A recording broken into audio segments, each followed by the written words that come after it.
Visible? Yes. Yeah, this is the error second for creating the Requested second more instance. VPC than your current version of one allows CPU limit of 1 instance, but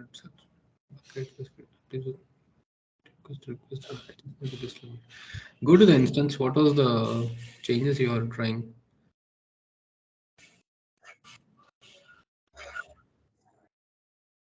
Okay, try to create a new instance.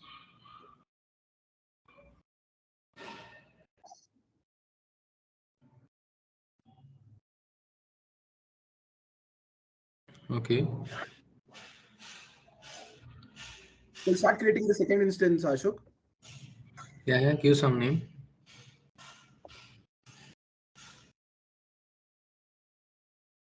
Do you have the VPC? Yeah, it is all created, Ashok. Yeah, go down, go down.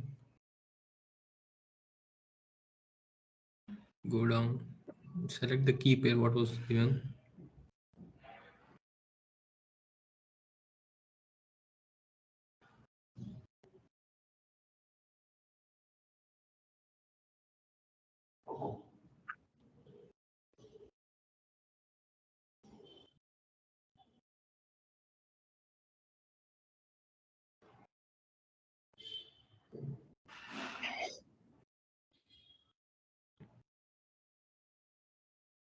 Shall I launch the instance, Ashok? Wait a minute. Why in a private subnet it is asking a security group as change the uh, take an existing group. What was the existing selected group you have taken for that one? Public subnet. I have created a new security group only, Ashok. Yeah, for that take the same one. For the private also take that same existing security group. What you have created.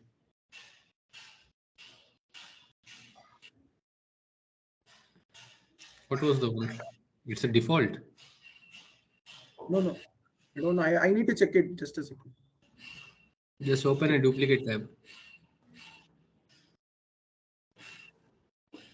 Where do I go to that, Ashok? Just click on the EC2 management console, right click on it, open a duplicate tab. Right click on the EC2 management console on your Chrome, go to your first tab, on the tab where you are, go to your tab, click or right click on that, on the same one only, right click on the top, Top. Here, top, On Ashok. EC2. no, on the EC2. top, On the EC2 tab, bro. management console, EC2 management console, the name which you have in the tab, Okay. on the top, go to the top, Top top, left. Okay. yes, Yes. click right click, duplicate, right click again.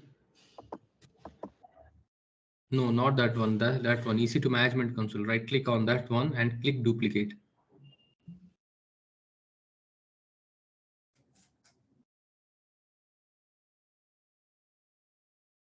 Now check the instance. What was the security group you have given?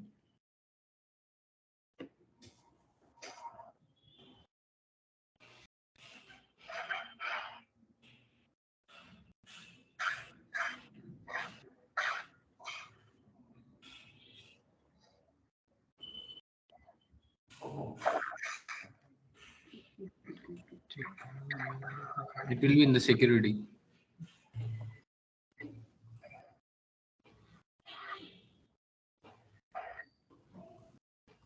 Launch wizard 2. Okay, take that one then.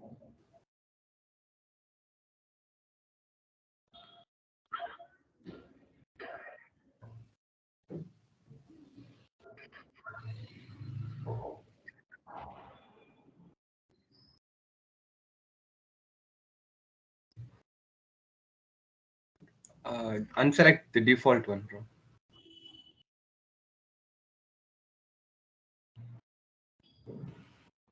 Okay. Launch it. Yeah, launch it. Request more vCPU capacity than your current vCPU limit of 1 allows for the instance bucket that specified instance type along. EC2 request to an adjustment to the request. Launch initiation request. Okay. In subnet 10.0.0.74, that's fine. 10.0.1.74, you have taken one.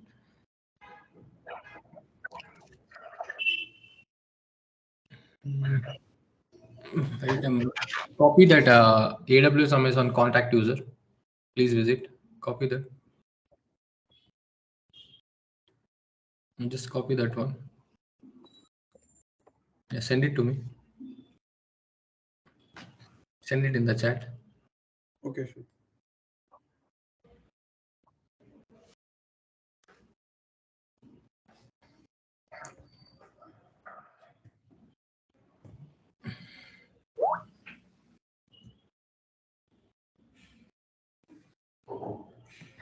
Okay, other than this, you have everything, right?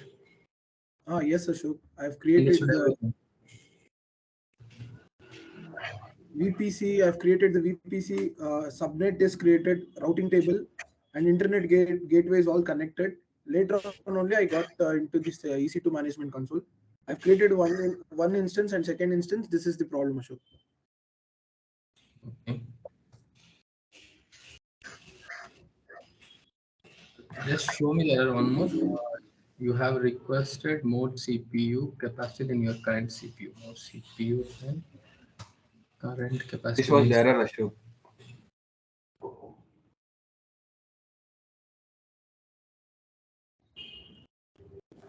Yesterday, I and Puneet were trying in all ways, Ashok. Like going for the all instances, checking with Ohio, North Virginia, like different locations. But then we couldn't able to figure out what exactly it is. And we saw few YouTube videos. Okay. Like they're telling we need to change the EC2 instance, like increase the limit of EC2. Okay, let me check it because I think your region may have only has been given to create only one instance.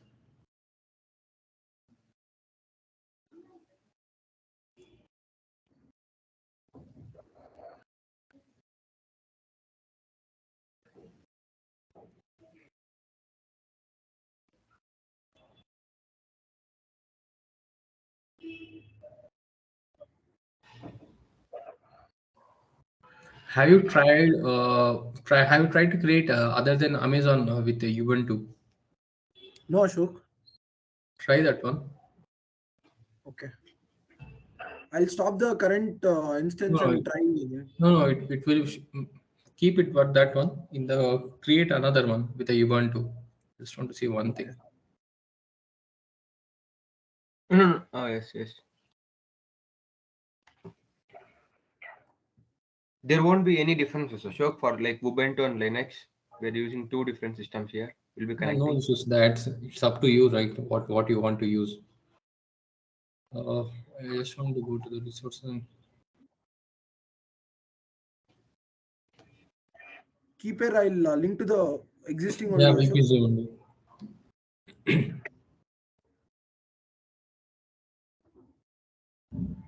Edit.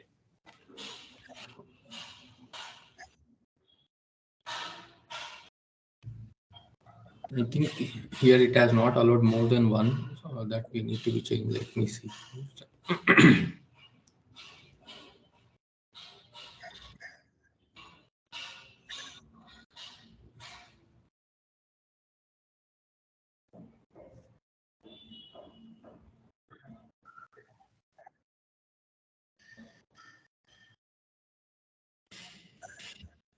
Same error, Ashok. Same error, Ashok. Okay, now go to the regions once.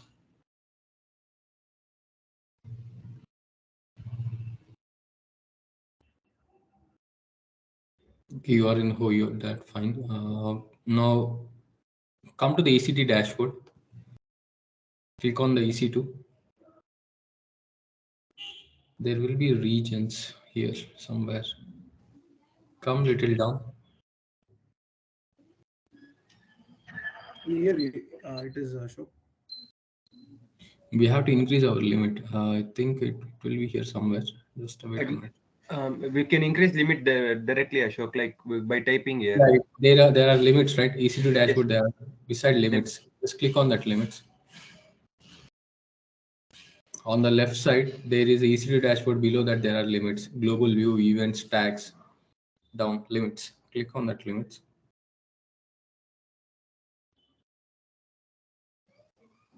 So here we actually have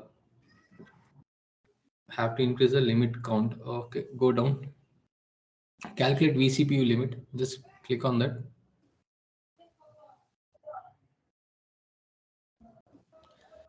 Click on the add instance type. Instance count, like should I increase that, Ashok? Yeah, increase it to 2.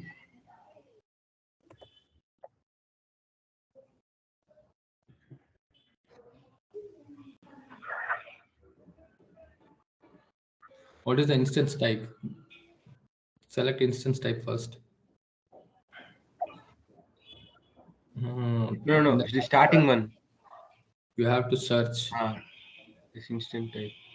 Click on that. T2 micro. T2 micro. Type it, bro. You'll get it. T2 micro. Yes. Increase instant count to 2. Delete the first one, bro. The top one.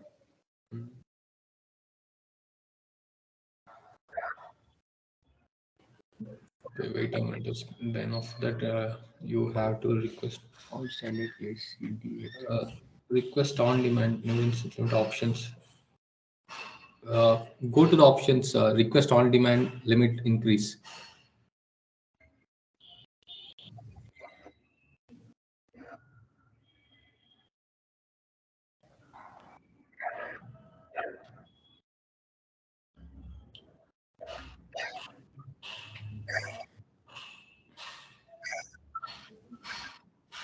Request increase the service limit of AWS resources. Okay.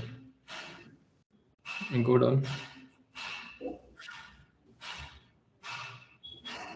Take another type. Is it created? No, Ashok. We need to type here. Limit type is easy to. Yesterday we went through this page, Ashok. Actually, it was for region. After we selecting, it was asking for some payment thing and all. Go there.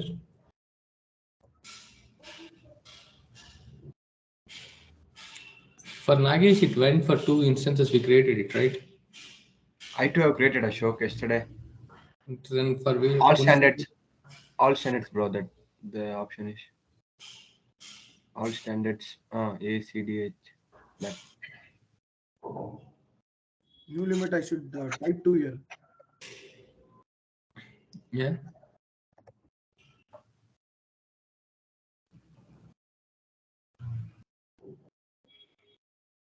Come down. Submit it. I think use case description. It will ask you to write something. Yeah. For development purpose, please increase my limit.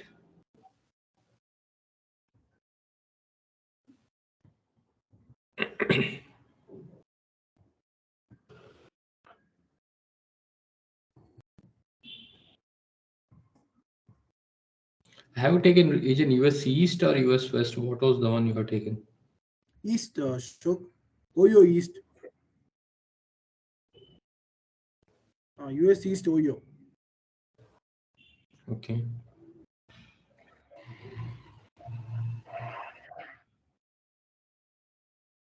Will this be chargeable, Ashok?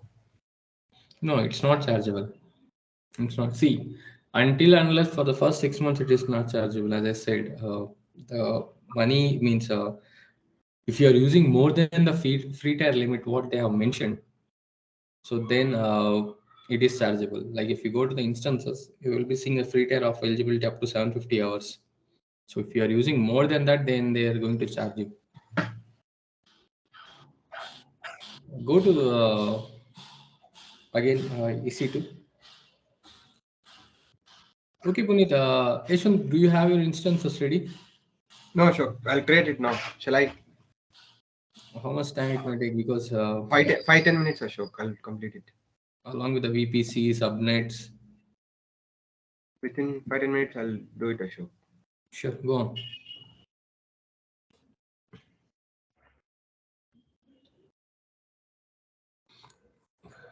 Punit, let's try to create again. See whether it is allowing, because there's a it has been, see, check in the mail once whether you got any response for that, because Yes. it's only from the backend that actually increase it.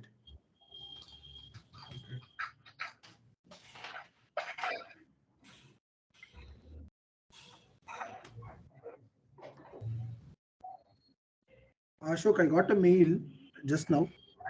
Hello, Okay. I'm sorry, but at this time we are unable to approve your service quota increase request.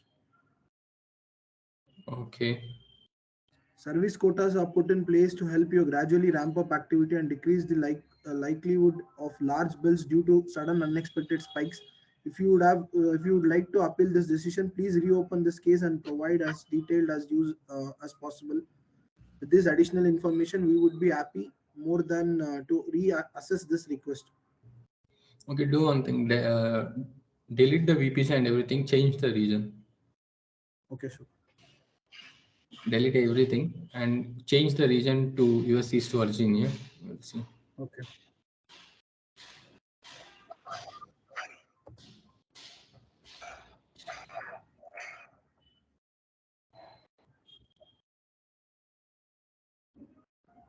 I'll change the region to US, like Virginia thing, Ashok. Yeah, North Virginia. delete North Virginia only. Delete everything first of all. Delete all Okay. the VPCs and everything.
In the meanwhile, go to your AWS service dashboard, service quota dashboard. Punit.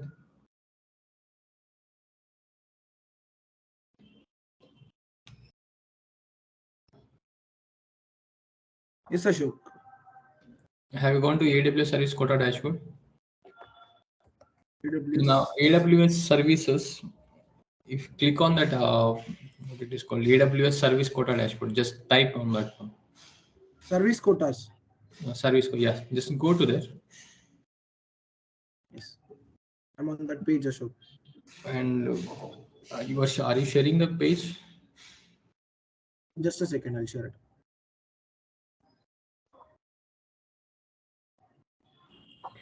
I want to see how much limit they have given to you. It will be default, will be 5. Go to Amazon Elastic Cloud Compute. Fourth one.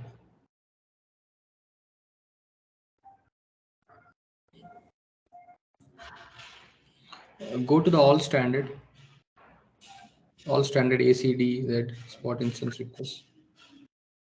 So applied quota value is 1. AWS default quota value is 5. Why they have given only 1 for you? At least they should have given you 30, 32. Request quota increase, just do that.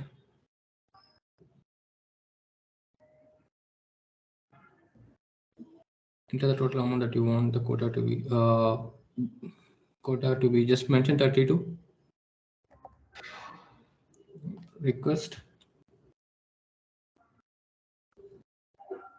Okay, we have to wait for some days. Whether see the pending, they will take care of it and they will provide you the result. Means if it is solved, they will mention it. If it is not, then we can, because see the AWS default quota value is 5. Means that is the value where they have been giving us. Means 5 vCPUs we can take care of it.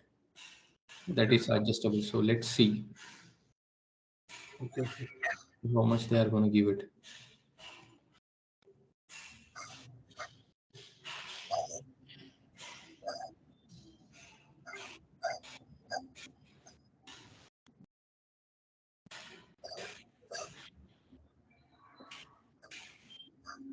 Okay. Other than this, do you have anything doubts, Puneet? No, Means, Ashok. do you know Like, what is? Oh, okay, you have not tried the Bastion host at all. So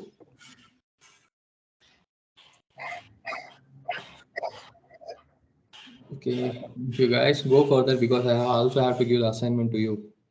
So be fast. We will discussing about the IAM. Okay, let's talk. Let's Ashwin create the services. I don't want to disturb it. So go to your VPC, means now. Have you changed to OEO to US East Virginia? Have you deleted this one? Just first, have you stopped the instance? sorry, Ashok. You No. have to stop and terminate that instance, then you can go and delete it. Okay, Directly Ashok. terminate the instance and then delete the VPC. It will take care of it. Instance state. In the instance state only will get it. Directly terminate it. You don't have to stop. Automatically it will take care.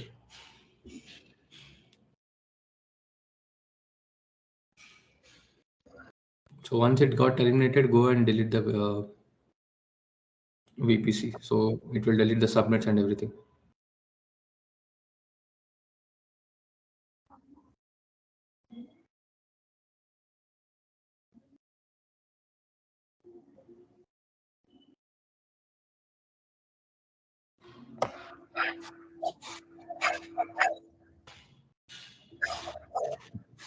What was this resource ID? Network interfaces. Go to that network interfaces. Where, Ashok? Just click on delete VPC again.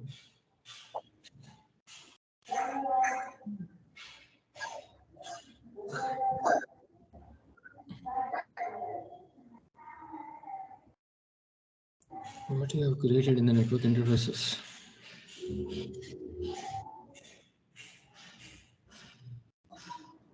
The security group. Okay, delete this one also.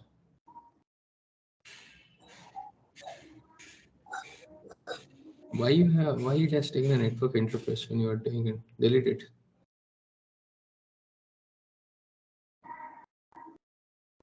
First, this okay, it has been deleted. Failed to delete the network interface. The network interface does not exist. Ashok, Yes, Ashwant. I'm getting network connection time dot Ashok. I've done with everything. Okay. Let me share the screen, Ashok. Means when you are launching the instance. Yes, Ashok. I'm duplicating the thing.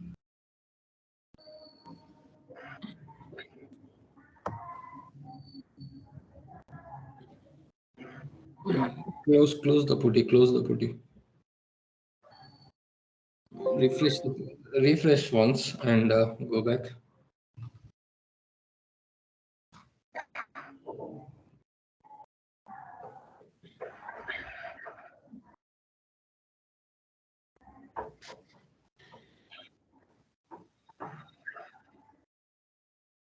Getting this error.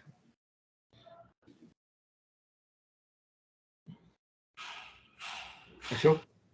Yeah, I'm looking. Do one thing. Okay. Delete that instance, terminate that instance, and create a new one. Terminate that instance, create a new one.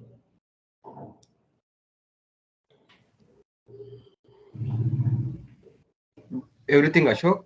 Yeah, terminate both these instances. Terminate it.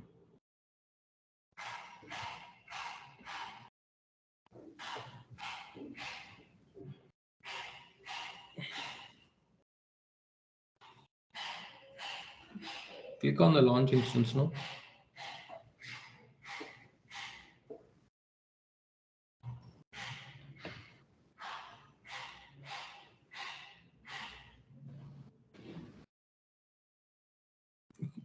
Select Ubuntu.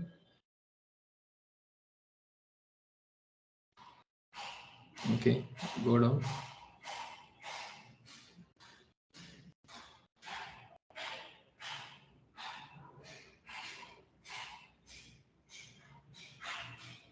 Shall I create this itself, Ashok?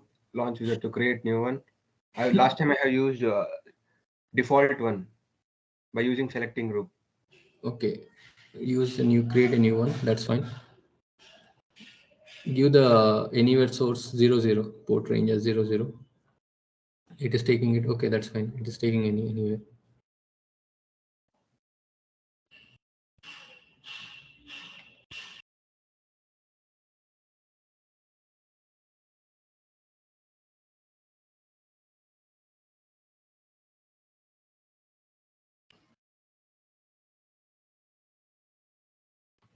Oh, just wait a minute. First, let's see whether this is getting launched or not.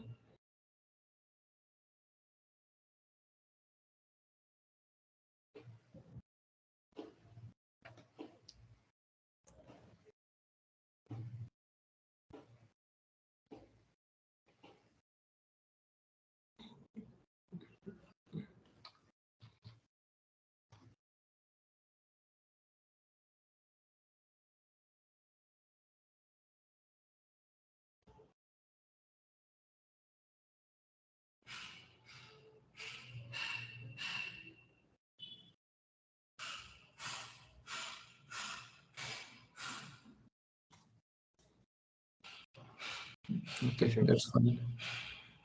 Create another one in the private subnet.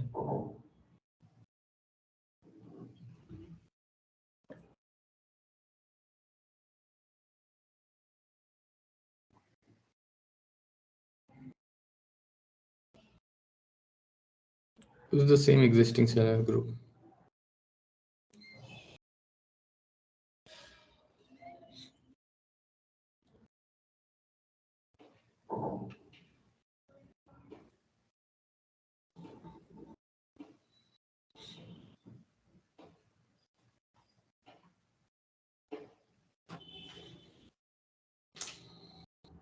Okay, now first go to this one. Update.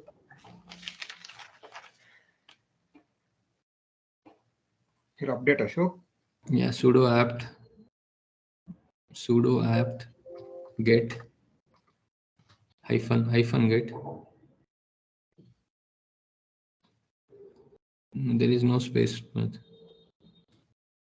No space in between.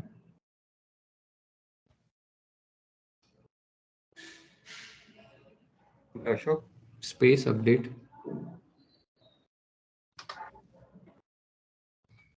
There we are using M update.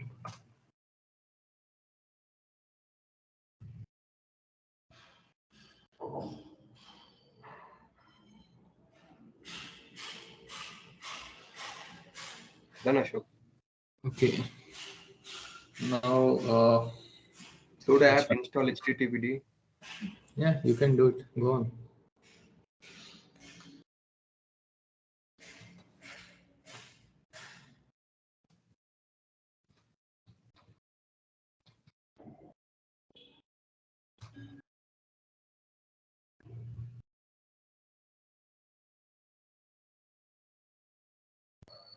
Has no HTTPD, Ashok. And then select Apache 2. If it is not HTTPD, select Apache 2.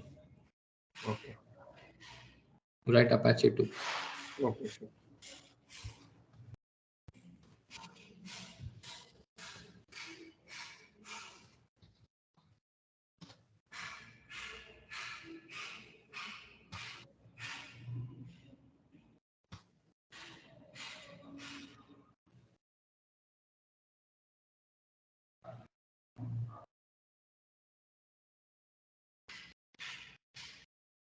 Okay, now you have your PEM file, right? PEM file. Yes, Ashok. Where is it? Here. Okay, open it. Copy this PEM file and create a new file in your instance and paste it.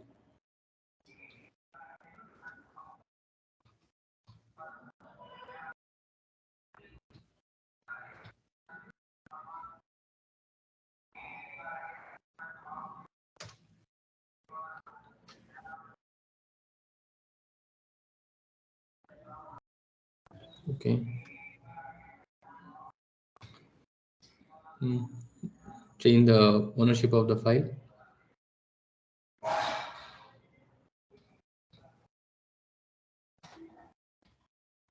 Punt, you are able to understand everything, right?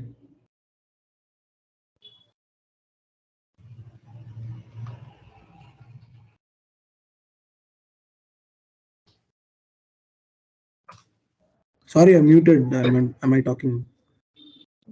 Are you able to understand what exactly we are doing? Yes, Ashok. Go. Okay, tell me what we are exactly doing now. We are changing the mode, Ashok. Access mode. Then why we are using the PEM file means why we are changing it? For what reason? Uh,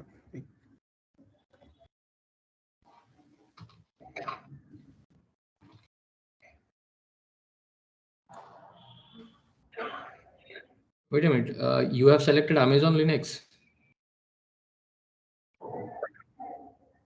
Means one is Ah, Ubuntu. Yeah, no issues. That's fine. You can log in. Go on.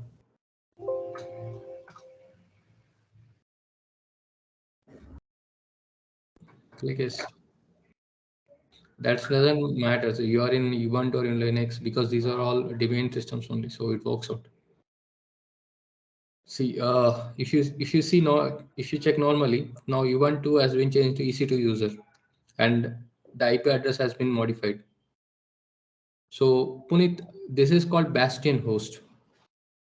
Means from the public instance, we are logging into private instance. Means if you open your AWS console, management console,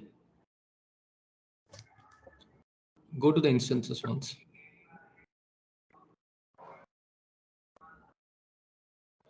See Punit, if you see here, one is demo, one is one. One he has created in a public instance, which is having a public IPv4 DNS. Just click on that demo one. Just click on it. Okay, if you see, whenever we are logging into the instances, we were directly using the public IPv4 address. Public IPv4 address, and we are logging in. But for yes. the private, when you select it, you will not be able to get the public IPv4 address. Go to the private instance and show it to him.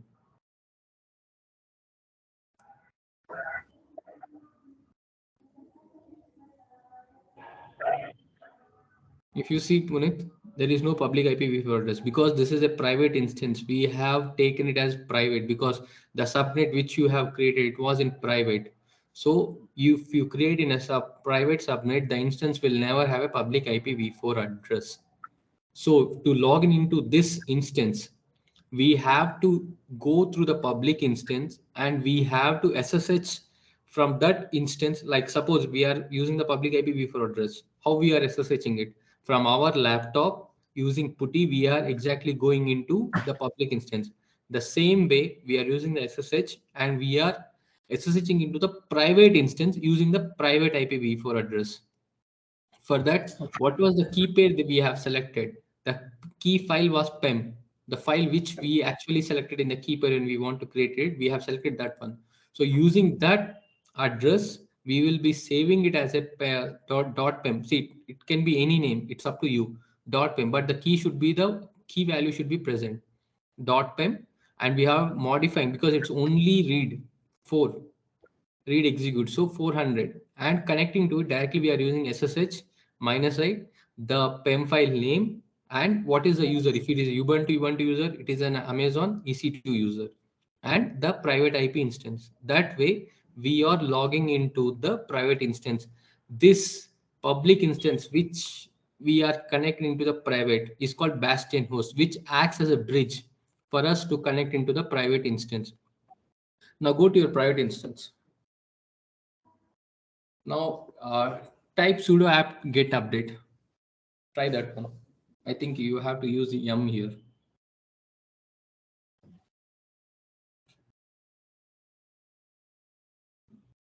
I think this will not work because Not work, yeah, Ashok. click on. Use yum.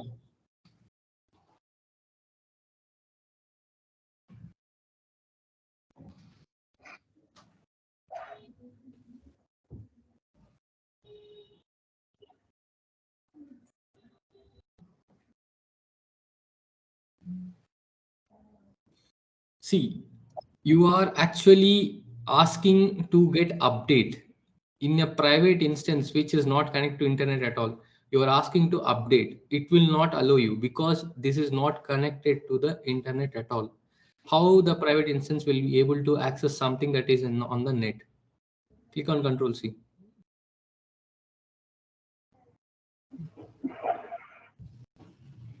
Now go to your Amazon Management Console.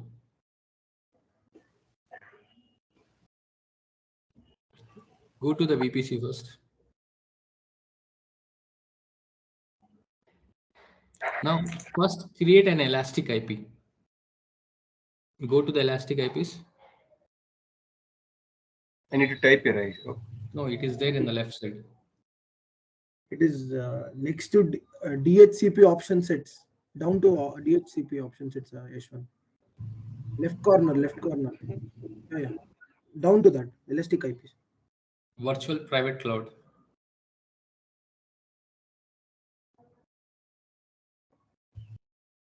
Ashok. Yeah. Allocate elastic IP address. Click on that. Okay. Go down and just add it. Just directly submit. Allocate. That's it. Why am I creating IP address? I will let you know. Now go to the NAT gateway.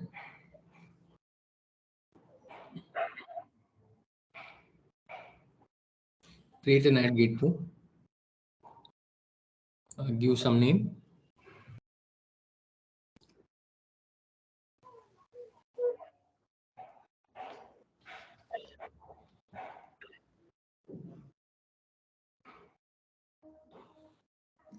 What Okay, do you now tell need me to give, Ashok? which subnet we have to select. Now tell me, based on your logical sense, which subnet we have to select. Private, Ashok. Why private, Ashwant? Because we have connected that to public. We need to give the access to the private one. No. Why private means the NAT gateway. If you are suppose if you want to connect it into the internet, if you want to connect it to the network outside of your instance, you are in a private subnet. The private subnet is totally blocked the internet. It is not available to anyone. It is not available to your naked eye at all. It will not be shown to any instance, not to the network also. If you create NAT gateway in private network, in private subnet, how the NAT gateway will access the internet? How it will be calculated? How it will be connected to the internet gateway to give you the internet option?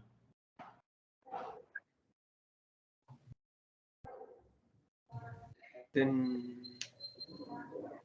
See, if you are creating a private instance, that doesn't mean the NAT gateway should be in private. No, the NAT gateway should always be in a public subnet because public subnet is the one which connects it to the internet gateway. So if you want to have access to the internet and anything, always the accessible thing should be in the public subnet. So the NAT gateway comes into the public. That public subnet, then the NAT gateway which has been connected to the route table which we are created, that makes sure that to pass the internet from the NAT gateway to the route table which has been connected to the private subnet. Now click on the connectivity type public, go allocate this a thing, Ashok. yes, elastic IP. This thing. Yes, this is the elastic. Why we are selecting the elastic IP is that, see, in a simple words, what I mentioned is that it is reserved public IP address. Means if suppose you are restarting a EC2 instance, whenever if you have a doubt, whenever you have a EC2 instance, right, restart it every time. Just stop or start it again or reboot the instances.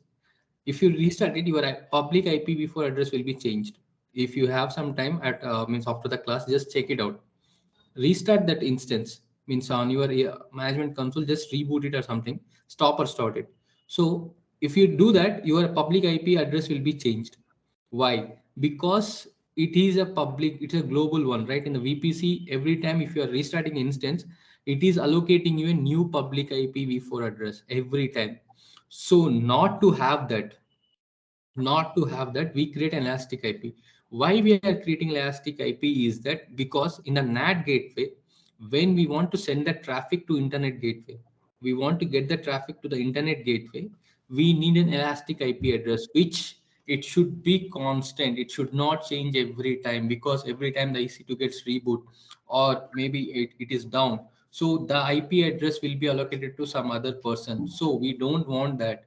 That's the reason we create an elastic IP where it will be connected to the NAT gateway, where it makes that the IP address the same, so that the internet gateway sends the traffic to the NAT gateway and take it perfectly.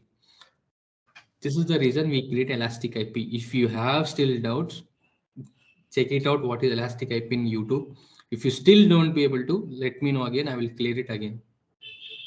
Like after creating the EC2 instance, every time the IP address get rebooted, and every time the IP address will be changing if it is public. So Yes. applying elastic IP will not let it happen. Yes, not the public one, the NAT gateway, because we are sending the details to the from the NAT gateway to internet gateway, right? We are taking Yes. it from there. So if we want to have that instance, same thing, and we want to map it every time when the instance gets rebooted or maybe something instance failure happens, we have to keep that elastic IP in the same place so that it makes and remaps it very clearly. Okay. So through NAT gateway only we are connecting to the internet gateway, Ashok. Yes, for the private instance to get it, create that NAT gateway.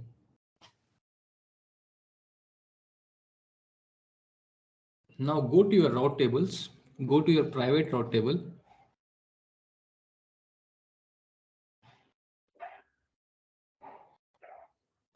Now routes, edit routes. Now add route 000. So I have sent you a link. You people have gone through this 00. Click on add gateway. I have sent you a link in the WhatsApp. What why 00 we prefer it. How many have gone through it? It should start from first thing, Ashok. First Okay, number. that's right. Okay, save changes. So now the route will be, now the private instance is accessible. Still, the private instance will still not be accessible because on the security group, there is no allow thing. Go to the security groups, to the instances security group. Instances, Ashok. Yeah, go to the instances in the security group. Like which instance, private or public, Ashok?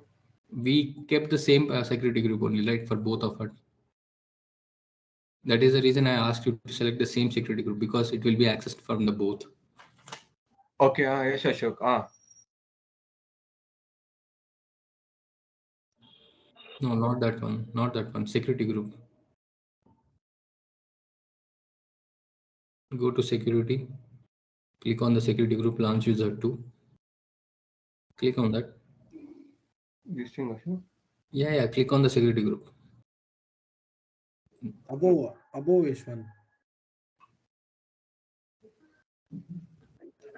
Okay, now edit the inbound rules.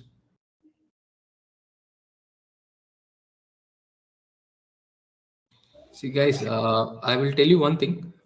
See, always on the SSH machine, custom, no, not there. On the top, on the first one, on the custom, select your my IP. Go to the custom source. No, not there, Ashwin. Custom source on the 1, 2, 3, 4, fifth one.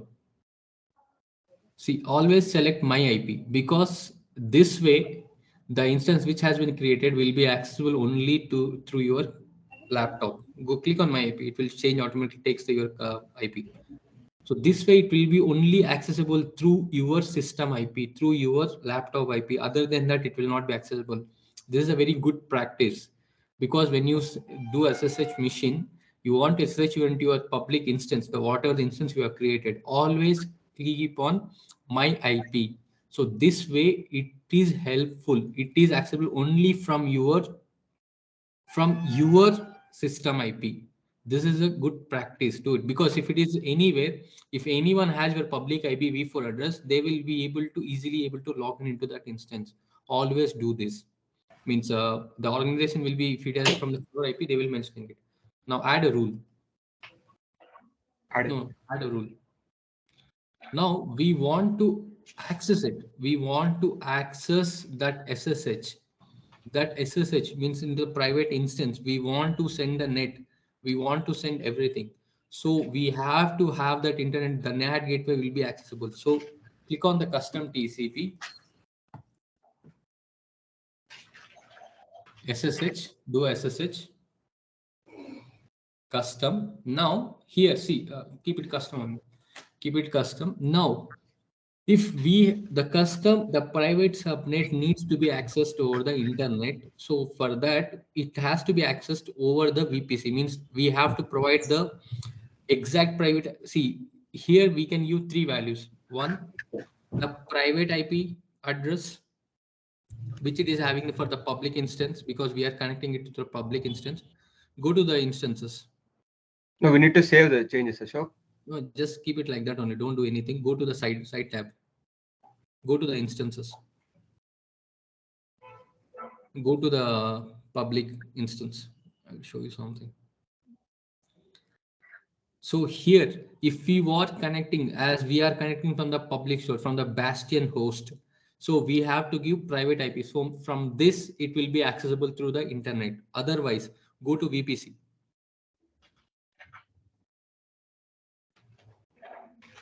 VPC.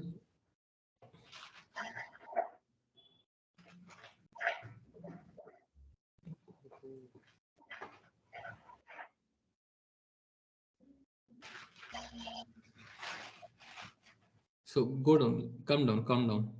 Go to CID. See, come down. See the IPv4 CIDR. You can use the VPC CIDR, means whichever is accessible through this CIDR can access that, can access the private subnet through the internet, or maybe the subnet. Go to the subnets. Subnet, Ashok. Yeah, subnets. Yeah, click on public. Otherwise, the public CIDR, this one, IPv4 CIDR, this one, we can give anything. So we want to access this totally from the VPC. So we will give the VPC, means whatever the instance will be created in the VPC. If you log in through that instance to the, as acting as a bastion host to the private, that can be accessible in anywhere, that can access the internet from that VPC. So provide the VPC details as the CIDR value 10.0.0.16. Go to the EC2 management console. Now go to the security group and add that custom value. No, not there. Second tab. Second tab. No, not that. Go to the other tab. Now enter the value. Type 10.0. Can we copy paste here, Ashok? Copy the, just write it. It will come there only. Why you want to copy paste? 10.0, it will automatically show you.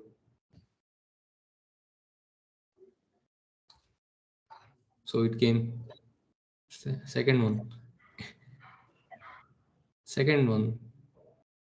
See, this is the VPC CIDR. So this value, whatever the CIDR means in the VPC, it has been created. So that can be accessible through this one. Now save the rules. Now go to PuTTY and type sudo yum. Now update. Use sudo yum update and try to install.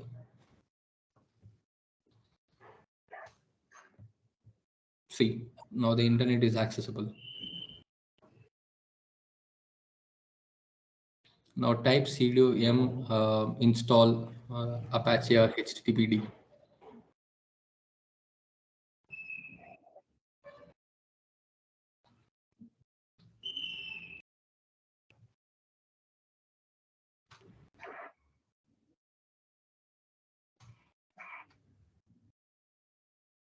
See, we have SSH from our public instance to the private instance, and we have accessed it through the internet. We want to download some packages.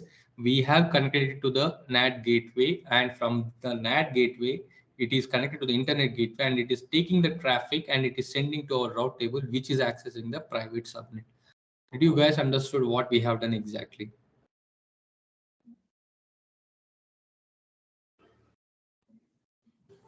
Yes, Ashok, we'll practice. Not practice. This is not practice. I'm just asking you some basic questions. Means, did you guys understood what we have done exactly? Whatever we have done up to now from Saturday. Done, Ashok. Saturday, whatever you have done, I got understood, Ashok. Today, whatever you done from the elastic thing, I need to recall it once.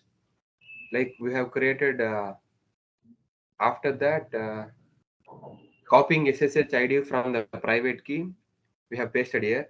From there, like we were trying to logging in, like update that private, but then we couldn't able to access internet. Yes. And then we went to the elastic IP. There we created the new elastic one, and then we went for the NAT gateway. Sure. Yeah, go on. From the NAT gateway, like by creating that NAT gateway, we have allocated the elastic thing. It's in In such a a way that it basic will throw. way, I'm explaining you. By the instance is in a private subnet. Okay, we have created this instance in the private subnet, and it needs to communicate with the internet. It will do it with the NAT gateway. The NAT gateway enables instances in the private subnet, will connect to the internet or maybe other AWS services. It prevents the internet from initiating a connection with those instances. Means the internet. Ashok, can you show it through a flow chat, Ashok, kind of, in the whiteboard? Yeah, sure. Okay, let me know once you're able to see my screen.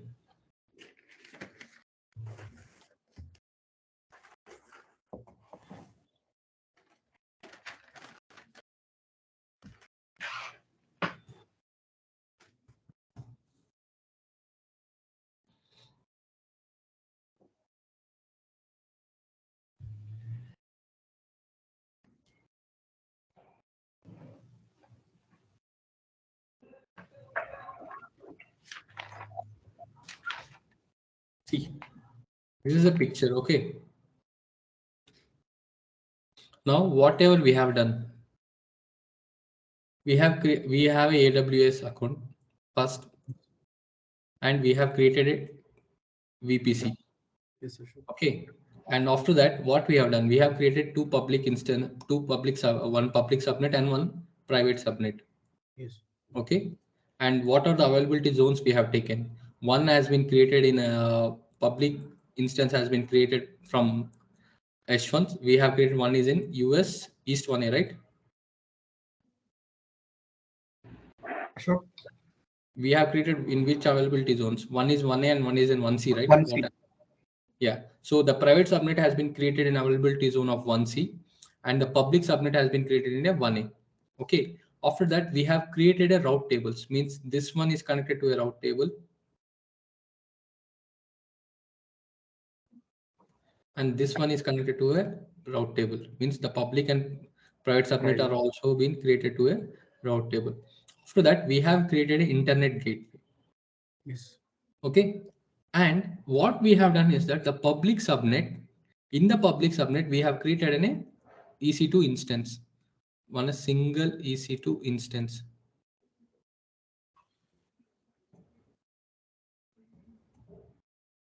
We created EC2 instance. See, now the EC2 instance will automatically means in the security group when we have connected in this route table, we have mentioned custom route table. See, in this custom route table, we have mentioned the local means the destination, the VPA CDR should be from the local. This is the local one. And to access this public subnet to internet, it should access through the internet gateway. So we have given in the route table that it should access through this internet gateway, means the public subnet, whatever it is going to connect to the instances to download the packages, it has to go through the internet gateway. So we have provided here. After this, we have connected a private, in the private subnet, we have created another web server. Here it has been given database, but we have created another private instance. Now, this private subnet, this instance which has been created, it is not directly accessible to the outside, not to this public subnet also. Why? Because has been created in a private subnet and in a different availability zone. So this is not accessible anywhere. It is only accessible through the local to this destination CID. So to access this, yes. Like just 1 minute, Ashok. While after creating the internet gateway, Yes.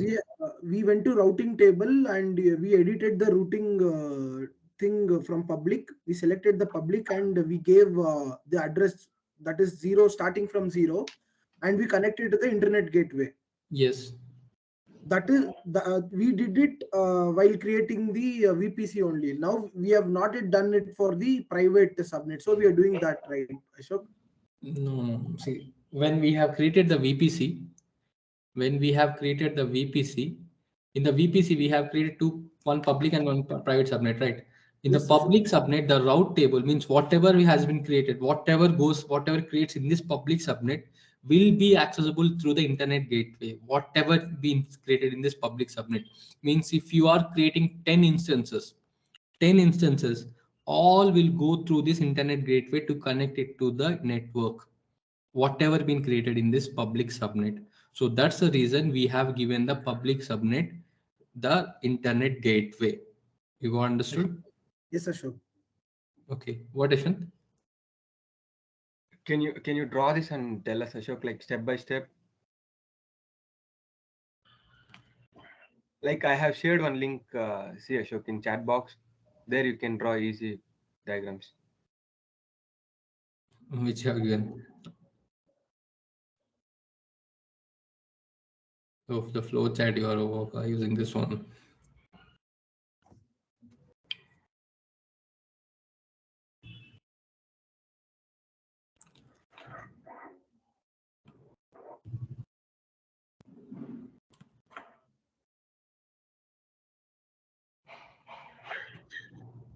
Okay, this is a AWS. Okay.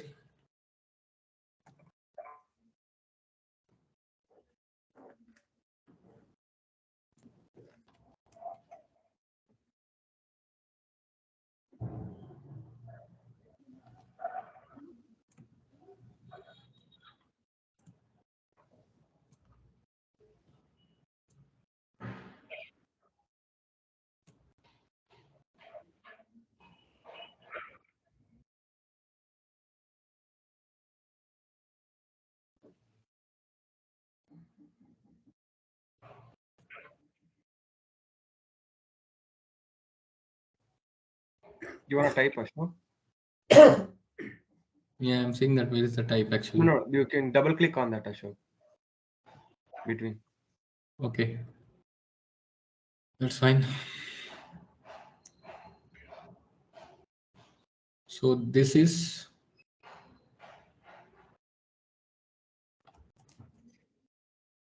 it's not working here.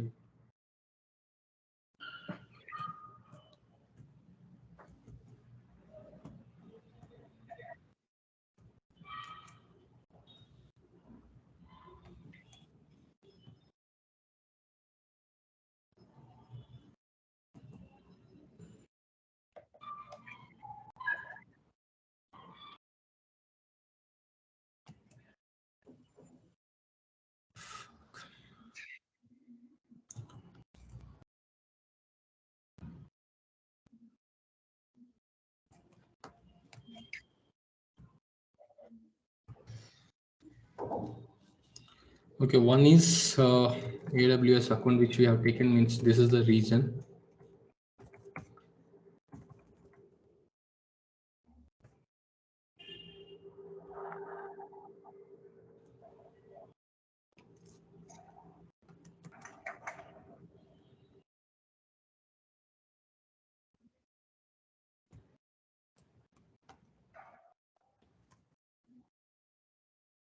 This is VPC.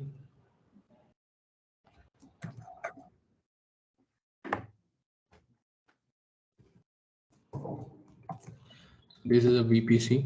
In this again,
okay, this is the, okay, let me.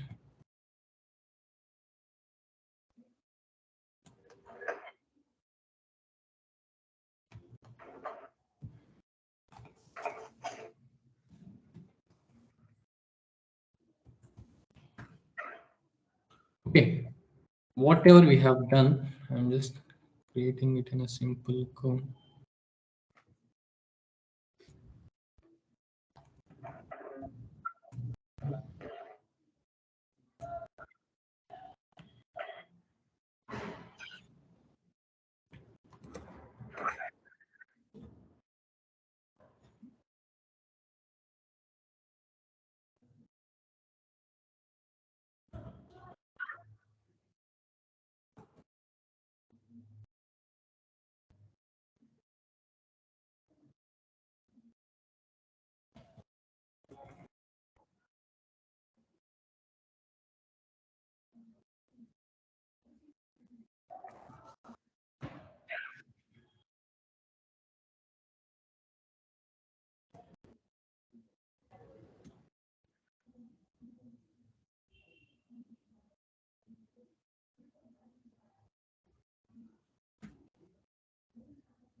Okay, first, what we have done, we have in a US East region or some region, we have taken, we have gone and we have created a VPC, a custom VPC. Okay. After that, what we have done, we have created two subnets. One is a public subnet and another one was a private subnet. And after that, what we have done is that to connect to that public subnet, means to traverse the traffic, how exactly it has to work it out. We have created two route tables, one for the public subnet, and we have associated this public subnet to the route table and the private subnet to this route table. This is the one we have done it, right? Yes, Ashok. And after that, we have created an internet gateway. Yes. Now, what we have done is that in this route table, we have went and we have associated, means we have associated this public subnet, and along with we have added means whatever been this internet gateway, means whatever the public subnet has to access the internet, it has to go through this internet gateway. So we have done this IGW been connected to the route table. That is the one we have done it. Open your if you see Ashwant, if you see here, means you can paste it maybe the screenshot in the chat. This was the one. In this route table we have added, means the local traffic was what one, the VPC was what was the region, the CIDR.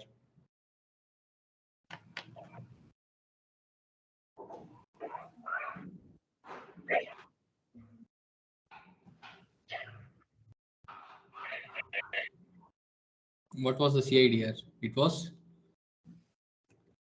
10.0.0.16. This was the CIDR range. So whatever may be the access, means whatever the CIDR value we have, this is the local for both the public and private subnets. Means whatever the availability zones you have taken. Okay, that is also there. Wait a minute. I have to click.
This time I just want to have this availability zone 2.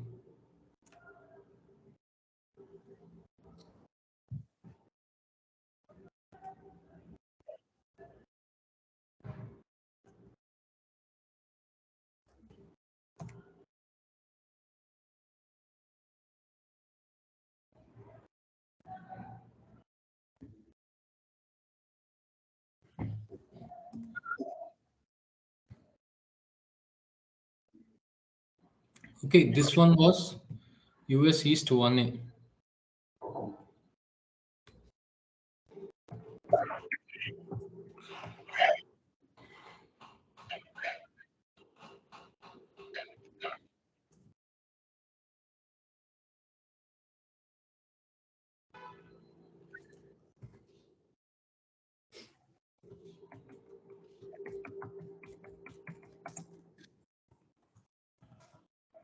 Money.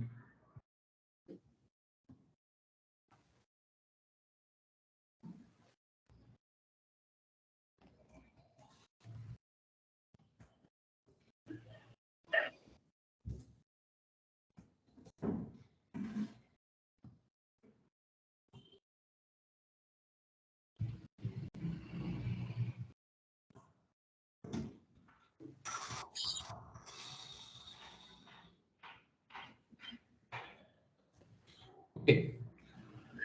All with 1C, right? Yes, sure. 1C. Okay, one is availability zone 1A and one is availability 1C. In that we have created one public subnet, and in availability zone 1C we have created one private subnet.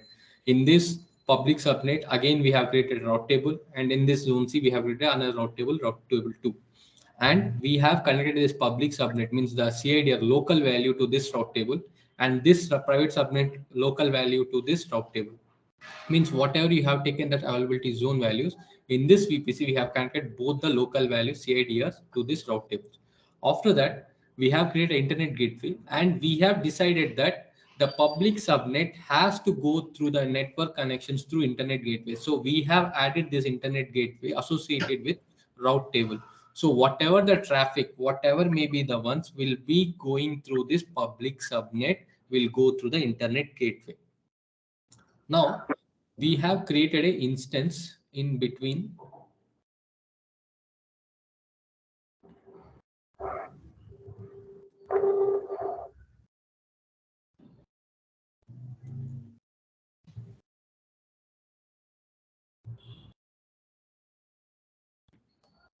So we have created an EC2 here.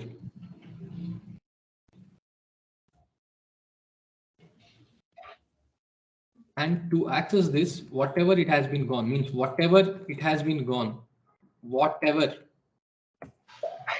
the network, means whatever the network it has to go through here, it will be accessible through the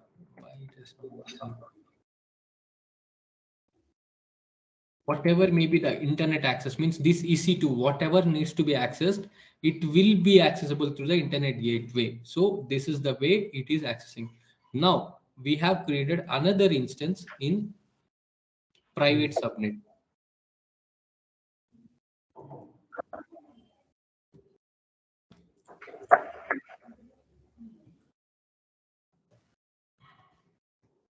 We have created another instance. Now the problem with the private subnet was that it was not accessible through anywhere, because this was in a private subnet.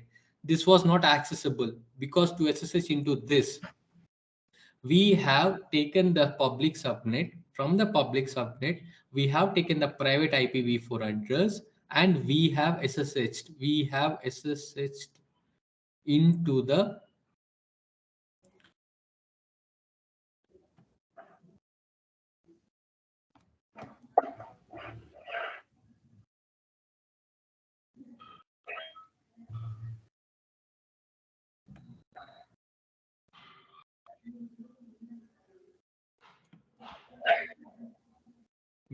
SSH into the public. From the public subnet, we have SSH into the private instance. How we have done? We have taken our PEM file because we have kept the same key pair, and from the same key pair, we have taken the content in the key pair, and we have copied that one. Okay, let me write that one also so that you can understand. What we have done, it is called Bastion host. What Bastion host does is that acts as a bridge between public and private instance. Okay, this will be used to connect the public and private instance. Okay, this host, we have made this EC2 as a Bastion host. We have copy pasted our key pair links, and from there we have connected it to the private subnet. Now the private subnet is been SSH. We have SSH into this machine, but now I have some libraries which needs to be downloaded on this server onto this EC2 instance. I want to download some instances, so that I want to connect it to the internet. Means I want to connect this instance to the internet so that I will be able to access the internet and download some packages so that the server is up to date. To do that, what I have done is that I have created a NAT gateway.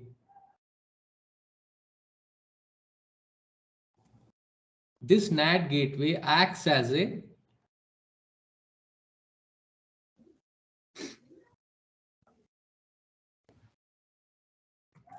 This NAT gateway acts as a internet connector for this EC2 instance, and it connects to the route to this internet gateway. This sends the traffic from the NAT gateway to the internet gateway, and from here it will be sending the data back and forth to the EC2 instance.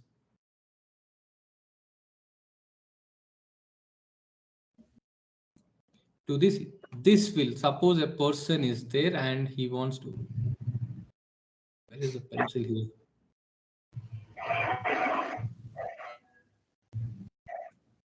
We have person there only. So this person wants to download some packages into this EC2 instance. What he does that he directly goes through it. He goes to the EC2 instance and he logged into here. So if he associates into this machine, this will means he's doing whatever the packages he's going to work it out.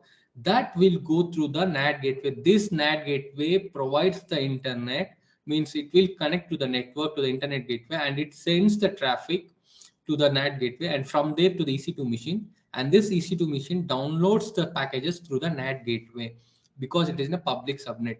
If you want to access it, see, we have given VPC, means the total VPC, whatever the machine has been instances has been created, that will be accessible through this NAT gateway. If we have given only the public subnet, this subnet range means it is been 10.0.1.024. So that public subnet range will be provided into this NAT gateway and it will be accessible.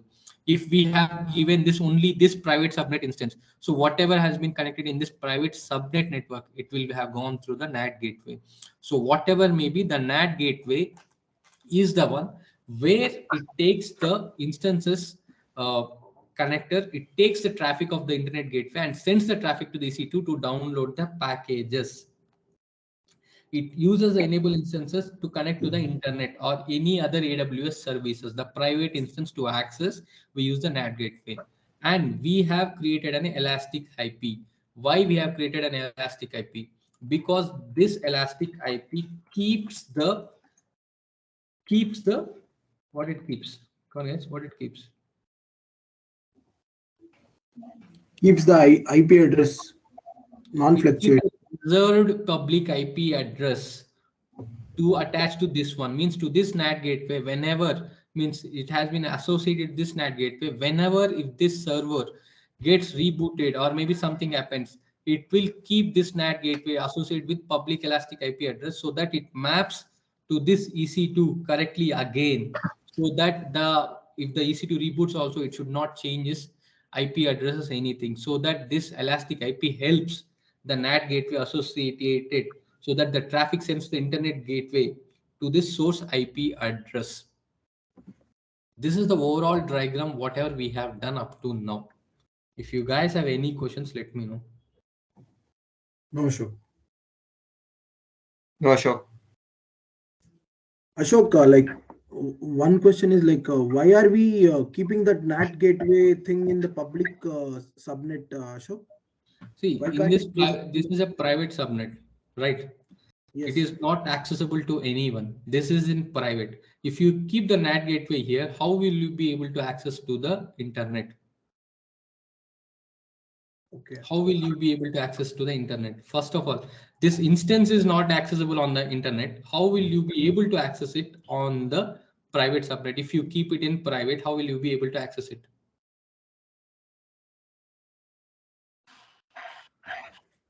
That is the reason we have associated this to the route table and we have made it happen.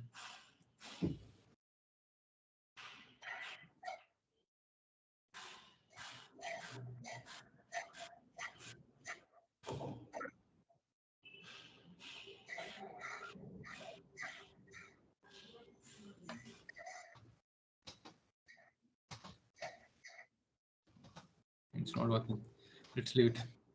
So we have kept it because we want to access this private subnet. Whatever the traffic has been going through this private subnet, it has to go through this NAT gateway. Means whatever the instances you create in this private subnet, whatever may be the instances, it has to access the internet. It has to go through this NAT gateway, so that the NAT gateway should be in the public subnet, because from the public subnet only we are accessing the internet gateway.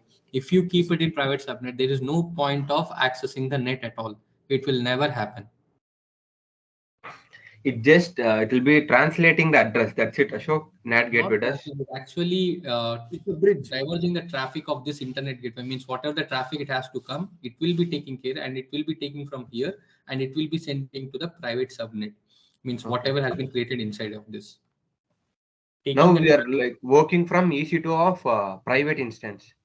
Yes, we are working on the private of instance. That was the reason we have downloaded the instances, right? Yes.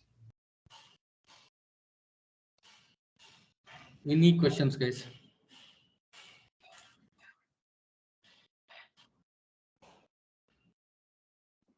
Oh, sure. Like every time we create a private EC2 instance, we need to do the same, Ashok. Yes. Without NAT gateway, you will not be. See, private instance, we have to means maximum instances will be on the private itself. So that's the reason they create a NAT gateway, and so that these IP addresses are very much safe. And when you are doing the traffic through the NAT gateway, these servers will never be affected. Okay. Means And it the depends NAT on the gateway will control the traffic in the internet also, Ashok. traffic. Means whatever the traffic it has to send, means whatever you want to access this from this, it will be taken care by the NAT gateway, and the NAT gateway will send to the internet gateway. The internet gateway provides back to the NAT, and from the NAT it goes to the EC2.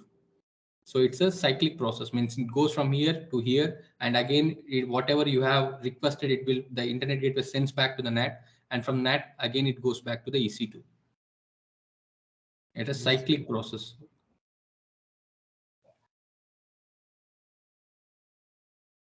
Got it, Ashok. Any questions, guys? No, Ashok. Okay, now I want to discuss two things. Let me. Okay, now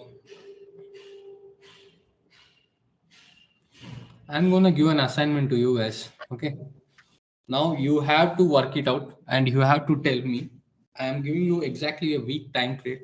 Today is Monday. By Sunday EOD, I need this assignment to be done. I'm going to explain the assignment to you clearly, how exactly needs to be done and what needs to be done. And I'm going to explain these things also, why I'm actually working it out. So suppose now the first thing is that you have joined as a DevOps engineer in a new company. Okay, the company name is some XYZ, and it is growing very fast. And they have asked you to perform certain tasks. What are the tasks? Was that one is that AWS services. They want you to set up an infrastructure on AWS. What is the infrastructure? I will explain. Second is that they ask you to write a Linux script, means a bash script, to automate the installation of the web server. Means whatever the web servers, means Apache, HTTPD. These are the web servers which you want to install on the Linux machine. And after that, they want to keep this in a GitHub. They want you to keep this script file in a GitHub so that it will be accessible for everyone. And after that, they have requested to, okay, let's go by one. Why you want to scare you? First thing is that they have asked you to create an infrastructure. Now they have asked you to create IAM role, security group, S3 bucket, and launch EC2 instance. So now I'm going to explain you what exactly I'm talking about. Okay.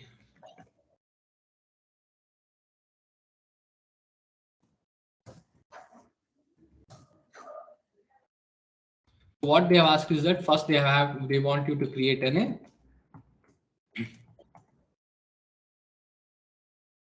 IAM role. What is an IAM role? That I will explain. So the IAM role is the one, if you see my screen,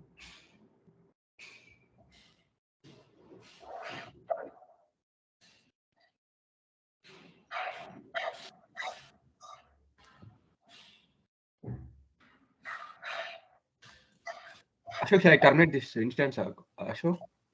yeah, you can go on.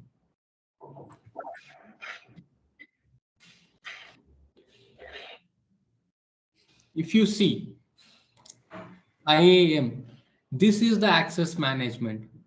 IAM is the one where it helps you to create the users. Means if you have created, you have the policies. See, you can create your own policies. Means who can access my access means in the AWS account, whatever the policies have created, whatever has been mentioned means what policies I want to create means how can which services I can be used.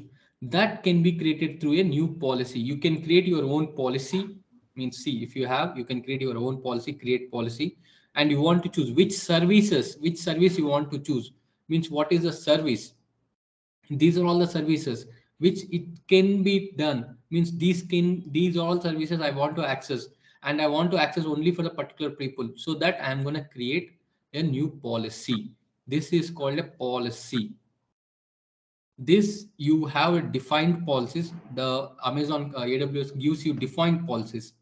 So these are all the policies which have some things. This see Amazon EC2 full access. This is the policy which has full access to Amazon EC2. Whatever the instances, if you have created this policy, you are giving a policy to this some role.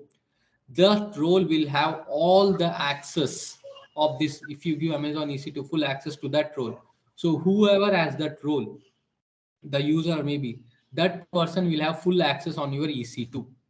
This is Amazon EC2 full access. And you can create new roles. You can create your new roles, or maybe you can have the existing roles and you can add it. Here we will be taking a new role and we will be using what is the use case EC2, what is the service you want to use, AWS API gateway or something, or Amazon EC2 and something, you keep it and next, and you have to mention the account AWS service, what role we have given, and after that you can go to the next and see what are the permissions you want to give. Means the role, if you are adding these policies, what are the policies, so that this role has whatever the services has been added in that policy, that this role will be able to access that without any issue. This is on role. And there are users and user groups. The users are that whatever the user we have to create. Means in a single account you want to have management, you are adding many users, so you are all creating users. What is the username and access, create programmatic access, this comes into the AWS CLI that we don't have to go through now. So this is a user which you want to create. Your account has to be shared. Means you are a root user and you want some other users to access this one. So this is the user, and the same goes for the user groups. How many users can be able to get? This is IAM access management. So whoever can use it, whoever has the access. So we are going to create an IAM role as per the assignment what we have discussed. They are asking us to create an IAM role that can be attached to any EC2 instance and attach a policy. Means the policy Amazon S3 full access, and the role name should be kept as name course assignment, your name underscore DevOps assignment, or maybe something, whatever may be the name you have to mention. And tag, key value tag, means you have to mention the tag here. If you go through it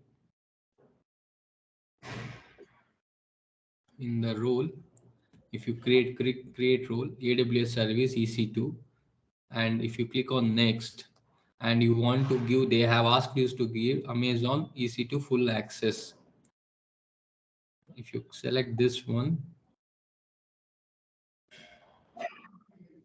next, and here they are asking you, see this is the role, and they have to mention, you have the role name, what should be the role name, and the tags. Here the tag is there, the tag name and the value, then the key they have mentioned as EC2, the value is 3 full, and click on done, create role. That's it, the role is created. Now you have created IAM role. Now what they have asked you to create next, they have asked you to create a security group with the SC your name and description. Okay, and they have asked to open the inbound connections. Why exactly we use the security group? The security group is used for the firewall which needs to be accessed, the protocols, port, port, IP addresses, what exactly it needs to be done. Means the set of rules which this EC2 needs to be accessed, the set of rules for the firewall. So here, if you are using this SD group, if you are using this security group, so whoever can access this EC2 instance means how exactly this EC2 instance needs to be accessed. So what they are asked here, they have asked you to create a security group and open inbound connections, and the name of the security group should, the tag is web server sec. So you will be going to the security group.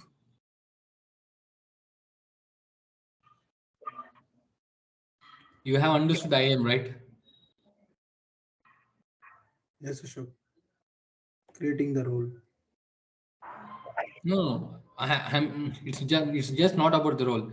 IAM is everything. See, suppose if you gonna launch an instance, I'm gonna show you why I'm saying about the IAM.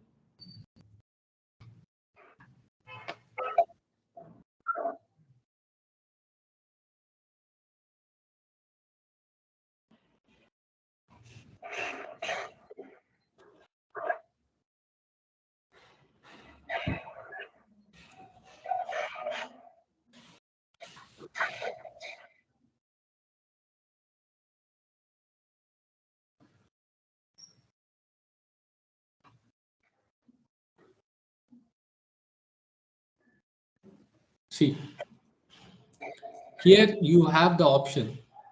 If you give IAM instance profile, means the name, if you have selected a profile IAM1, this will automatically select. This means this instance will be accessible only, but whoever having the access of that IAM role. Means we are accessing this instance, we are giving full access to that EC2 instance.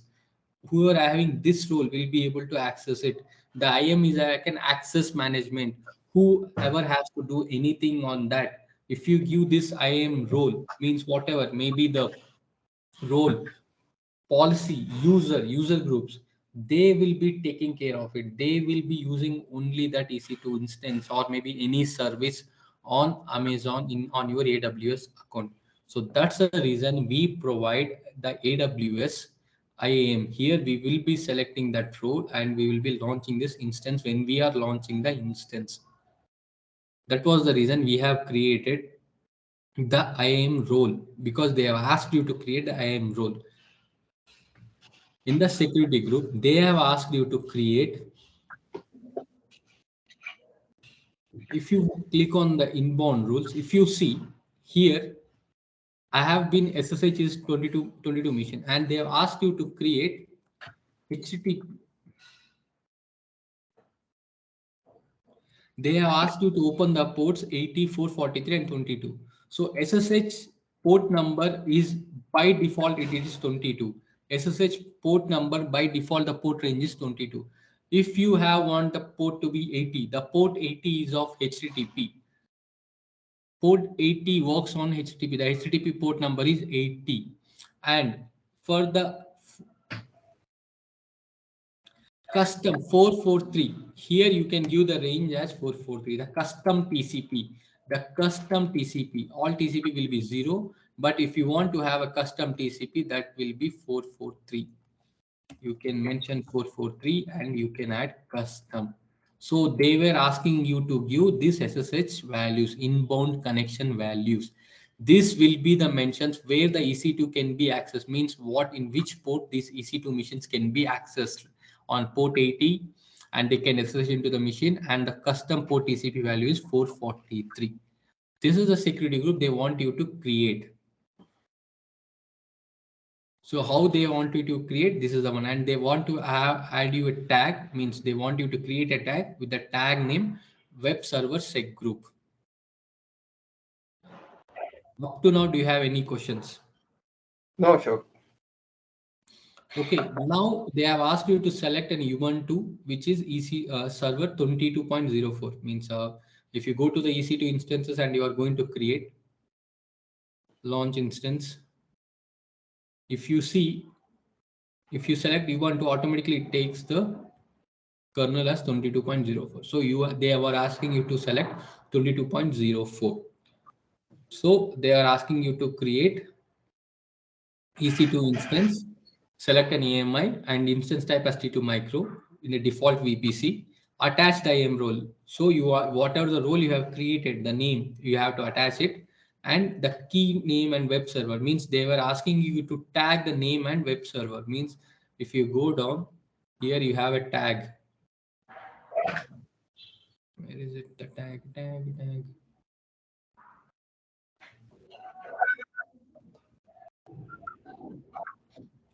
and web server. This will be the name here. Sorry, here the name. The name should be just what is the name they have mentioned? Web server. So the name should be web server of this EC2 instance. And after that, S3 bucket. What is an S3 bucket? Does anyone know what is an S3 bucket? Do you guys have idea? Means I'm just asking you. I know you don't still. No, Ashok. Okay. Suppose this is actually in S3 is actually a bucket storage. What is a bucket storage? I will explain you. Bucket. It is actually the file storage, means the object storage machine. If you go through here,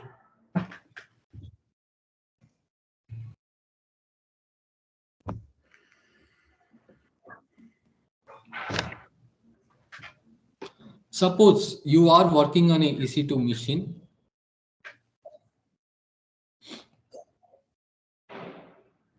See, this is S3. This is an S3 bucket. This is called what it is called. It's an object storage. Suppose you are working on a hardware where you don't have, you want to use high storage capacity and you are struggling to maintain them. So AWS means the AWS offers you rent storage space. It offers you rent storage space. With this service, means with this bucket, you will be able to store millions, trillion, terabytes, gigabytes. That much of bytes you can store it in this bucket. This bucket is as an object storage, means whatever the files you want to store, you just have to push it here. This will be present at anywhere. It will be present globally. Means in any VPC, you can use this S3 bucket. Means in any VPC, you are from US East 1, the person from AP South 1 can also use this bucket. This is global. Means anyone whoever has been created that can be accessible. Means whatever the data you want to store, this has to be kept it here. Means you are not able to store more data on your server and you have very less storage space. So what you can do is that you can just upload your files to this bucket. This bucket stores the data as an object storage. This is a simple storage service. S3 is called 3SS, S3, simple storage service. Object storage service means anything you store in this bucket will be converted into an object and stored. So here we will be creating an S3 bucket, some name, what they've asked. So the region which you want to create, in which region, and just see here block all public access. This will be accessible to, it is global, but it is if you click cancel this block all public access, this bucket will be available to all the persons who are having AWS account. They will be checking on that. If you block it, it will be private and it will be shared only to some particular persons, and you have to mention the key and create bucket. You have to create a bucket. So this they are asking you to create a bucket. Create S3 bucket with name, means NDR Infotech plus your name. If you don't get your name, means this is global, so there is a maximum chances you may not have your name available. So you can create anything, but NDR Infotech, I don't think it is there. So you can create NDR Infotech underscore Puneet or maybe hyphen H1. It's up to you. This is task one. This is setting up your infrastructure in the first place. Up to now, if you have any questions. No, sir. Continue, sir. Guys, I'm saying it again. You have to do it alone. You can't cheat. You can't take help of others. You have to do it on your own. This assignment, you have to do it alone. You can't take help of others. You can't sit in a combined class and do it. No, you have to do it alone, because this is the way you will be able to access. If you have doubts, you can ping me, I will help you, but you can't ask other person. You have to do it on your own. No plagiarism. You have to do it on your own. Okay, sure. And in the EC2, there is other things. So when we are talking it in EC2, there are three things. One is AMI, another one is instance type, another one was IAM role, which we want talking about, and we are having the security group here.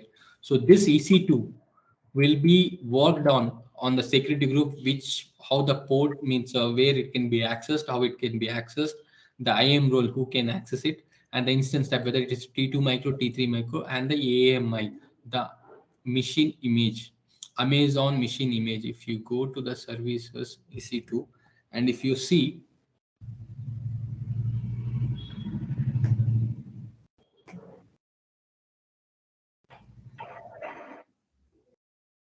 if you see, this is the AMI, Amazon Linux kernel image.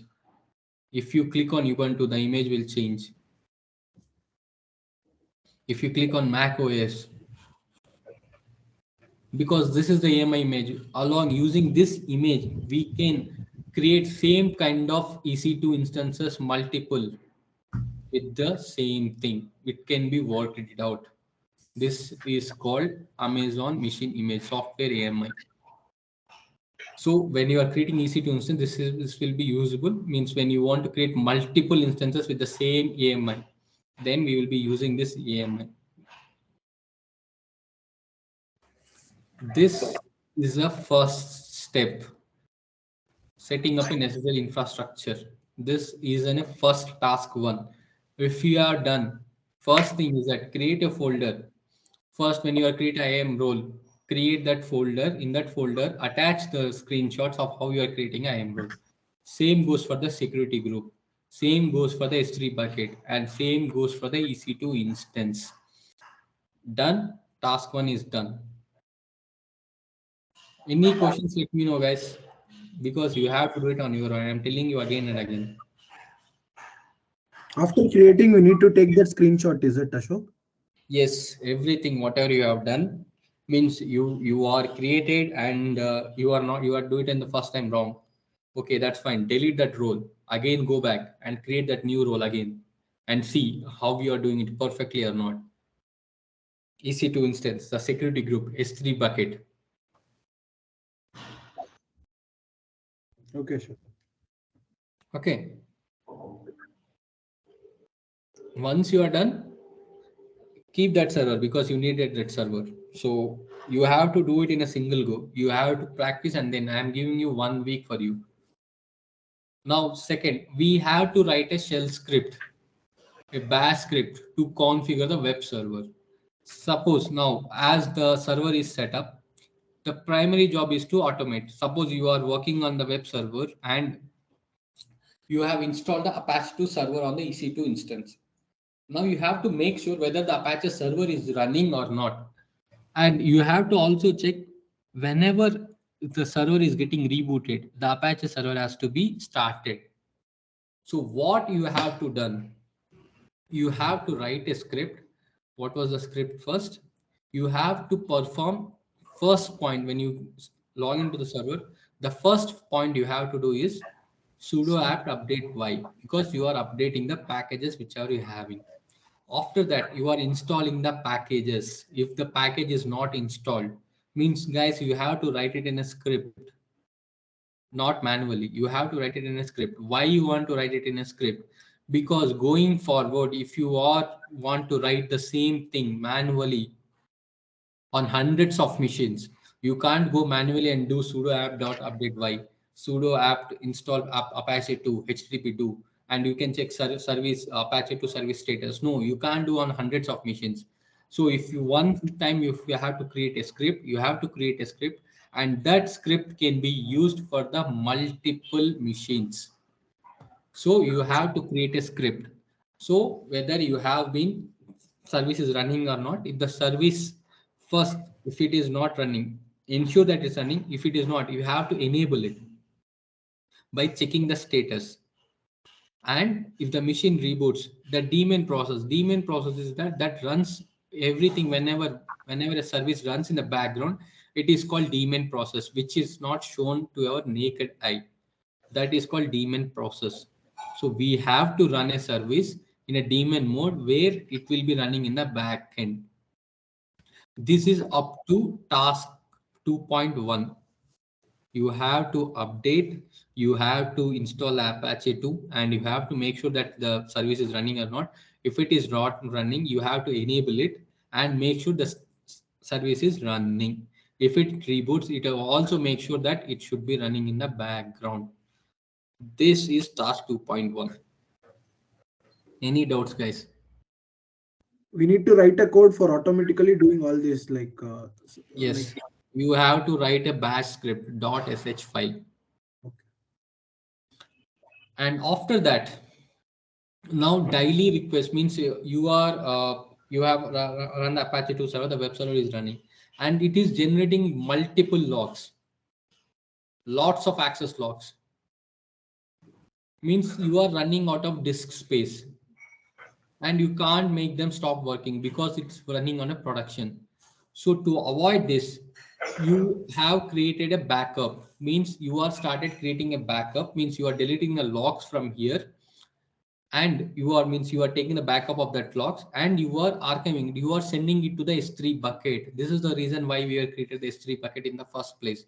Whatever the logs we have been generated, we are sending it to the S3 bucket on a daily or weekly activity, and we are deleting it from this folder so that the logs are present in the S3 bucket. So these tasks can't be done manually again and again. So you have to write a script. So once the task 2.1 up to done you have done, you have to use a tar. Tar is to archive the files. So you have to use tar, and you have to go through this where log Apache 2 or where log HTTPD. It will be present the log files in this folder, and you have to tar them into a temp directory.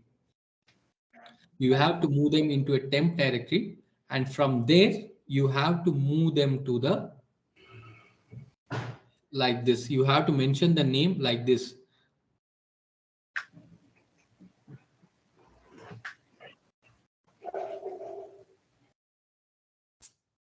Just a minute.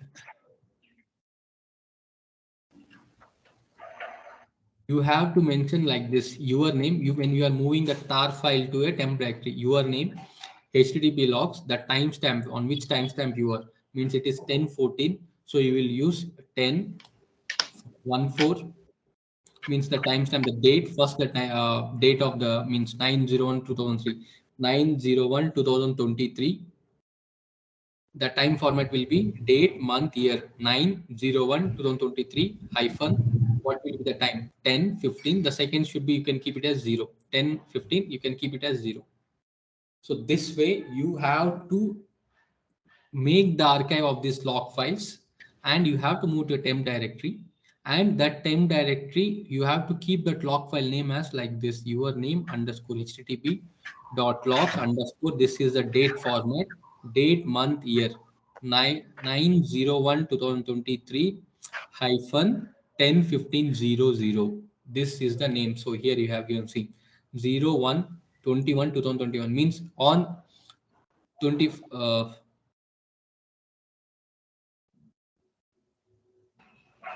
here they have taken month date format. Stupid. Here it is actually on. It is not 21. It should be 0. Means on February 1st, 2021, they have taken 10/10/10. Means on the 10th hour, 10th minute, 10th second, they have logged this file. They have archived this file. Up to now, you have any doubts, guys?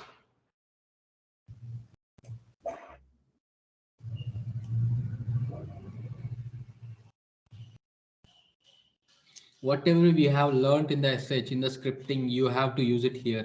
You have to use the if conditions, you have to use it, and then you have to archive it. Are you getting it or not? Tell me. If you not, just let me know now itself.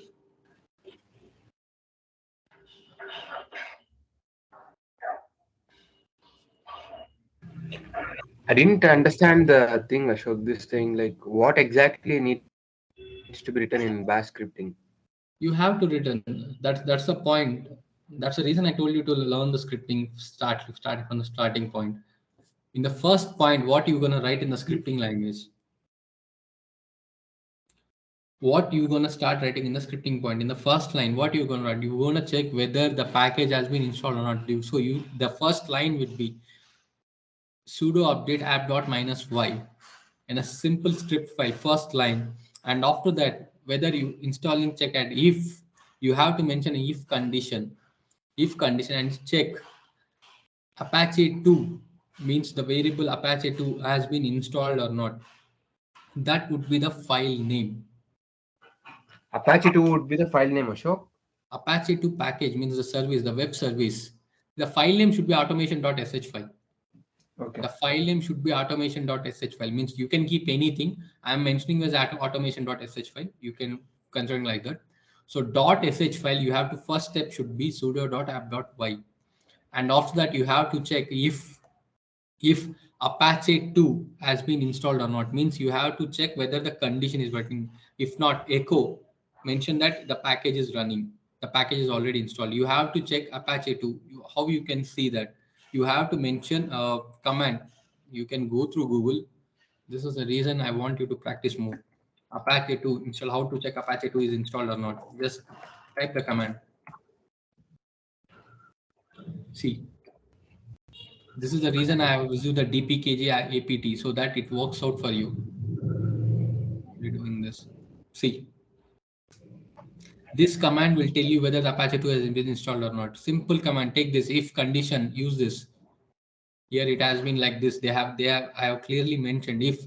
See, the dpkg and apt commands are used to check the installation of the package. Use the if condition. Keep this command if in this echo. If you find out this one mentioned, yes, Apache 2 has been installed. Otherwise, else, then go install the package. Install the package. What? Sudo apt install Apache 2. That way you have to write an if condition along with the code. This will be like this. I'm just It giving here an will not be installing directly packages initially. no, first point when you are working on a web server. On the first point, you will not be able to get the Apache, right? Yes, yes, Ashok. For the first time when you are doing it is not there. Ishwan, doing it installing the Apache manually, we are writing it through code. We are installing Okay, it okay. through. Done, Ashok. Then I will write it. This is the one you have to mention. Just a minute.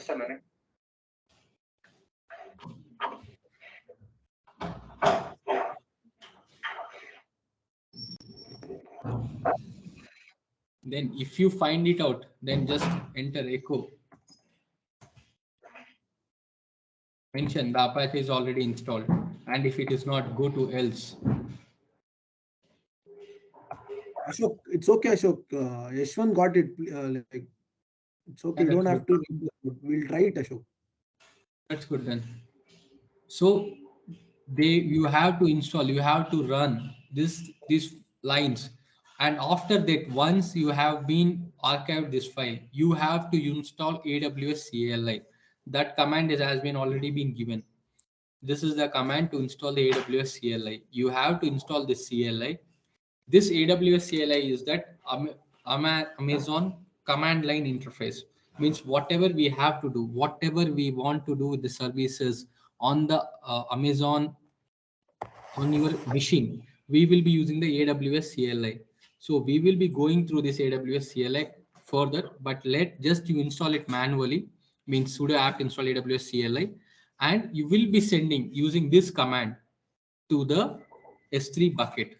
You will be copying the file of this bucket to the S3 bucket.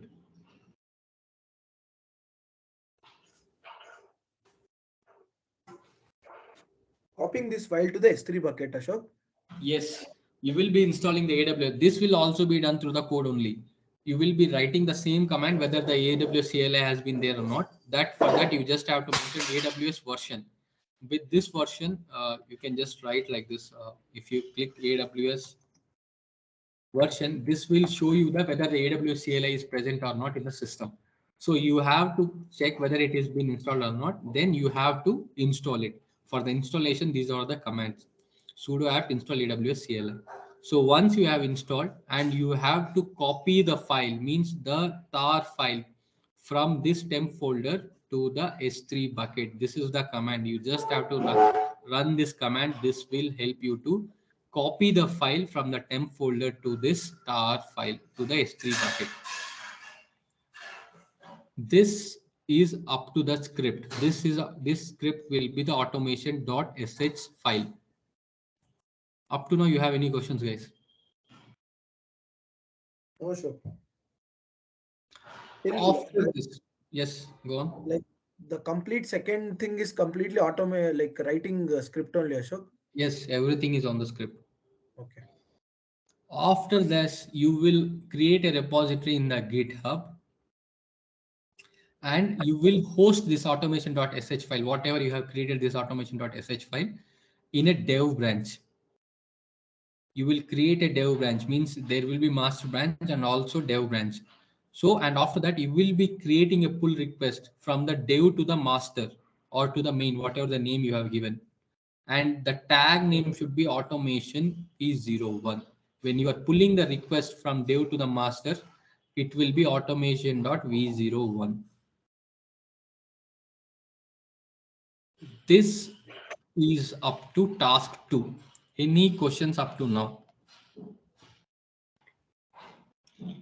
Once you have created automation.sh file, after that you will be creating a repo in your GitHub, and you will be creating a branch, and you will be taking that branch here, and you will be providing this automation.sh file directly into the dev branch.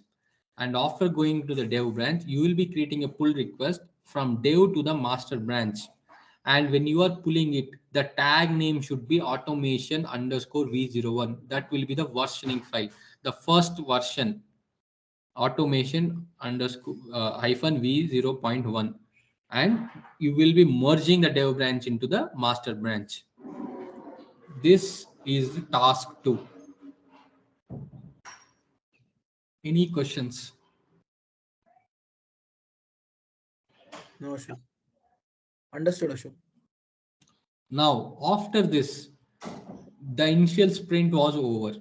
Now the team goes through a brainstorming session where they feel that this operations, whatever you are doing, it can be improved. So they find two major areas.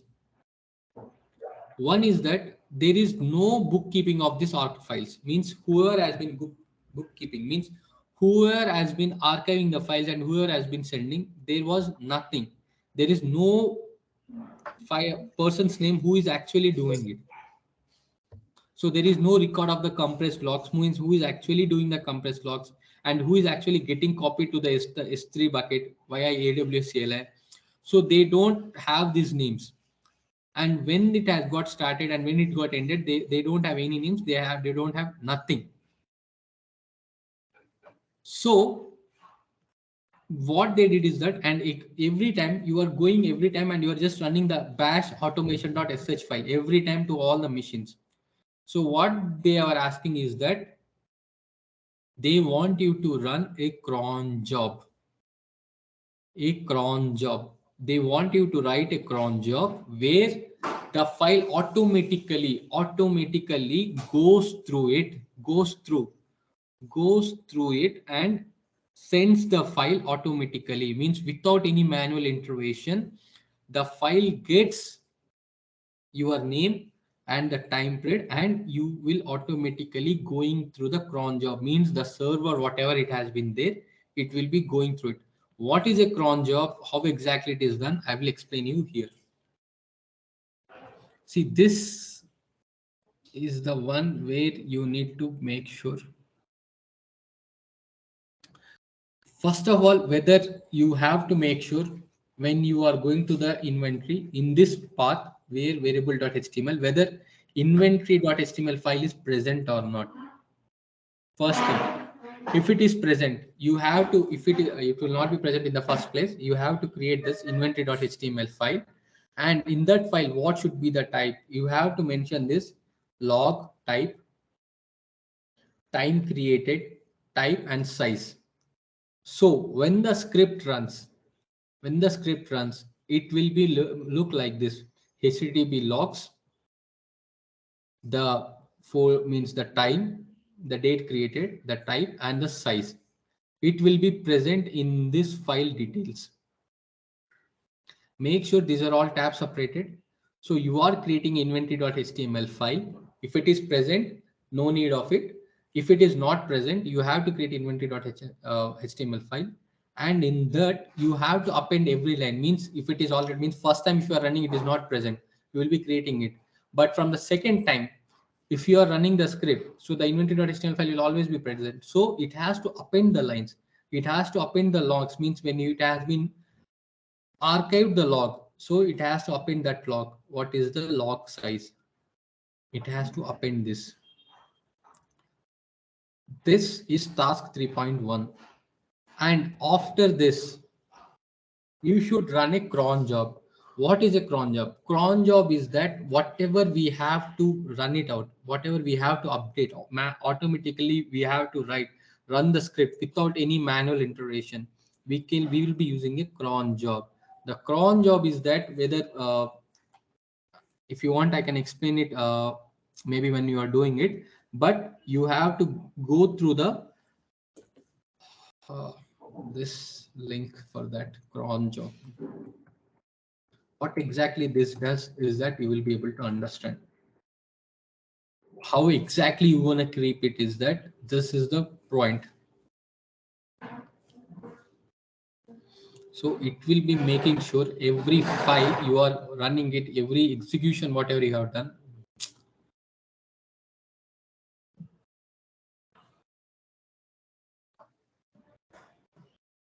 So go through it. Just check it out how exactly you can work it out. Means here, whatever we are going to write the file, whatever we are going to write it out, we will be mentioning that. Means at every hour, every day, every hour, how exactly these files. Means you have to go to the etc cron.d with the name automation that runs the script in the root. Git repository automated every day is the root user. Means you have to do it through the root user. Means the cron job runs only with the root user. Only with the root user. So we have to create etc cron d. We have to make sure to the root user. We have to make sure through the root user login, means sudo as a root user, and write this cron.d.file. In that cron.d.file, you can make sure that this is the script you have been running. Means you don't have to run it. You just have to write that script. Means cron file, how exactly it has to run through it. And after that, you have to upload the script again to the dev branch, and you have to take a pull. This makes automation v0.2.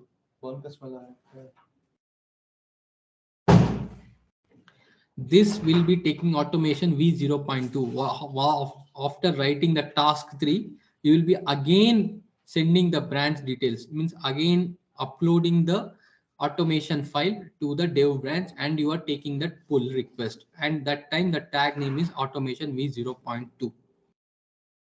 So this is your task.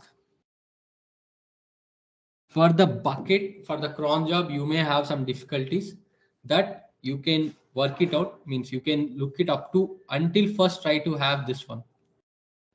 If you don't have this one, the cron job I will explain you, but try to complete up to this. Up to Saturday, before Saturday, try to complete this before cron job. Any questions, guys? Okay. So you said AWS CLI. Yes. In the page number 3rd or 4th. You can check in. This thing we need to do through the command like scripting, or like we can give the Yes, direct. everything is on script only. Whatever you are Okay. doing is everything on the script. The task 2 and the task 3 is totally on the script only.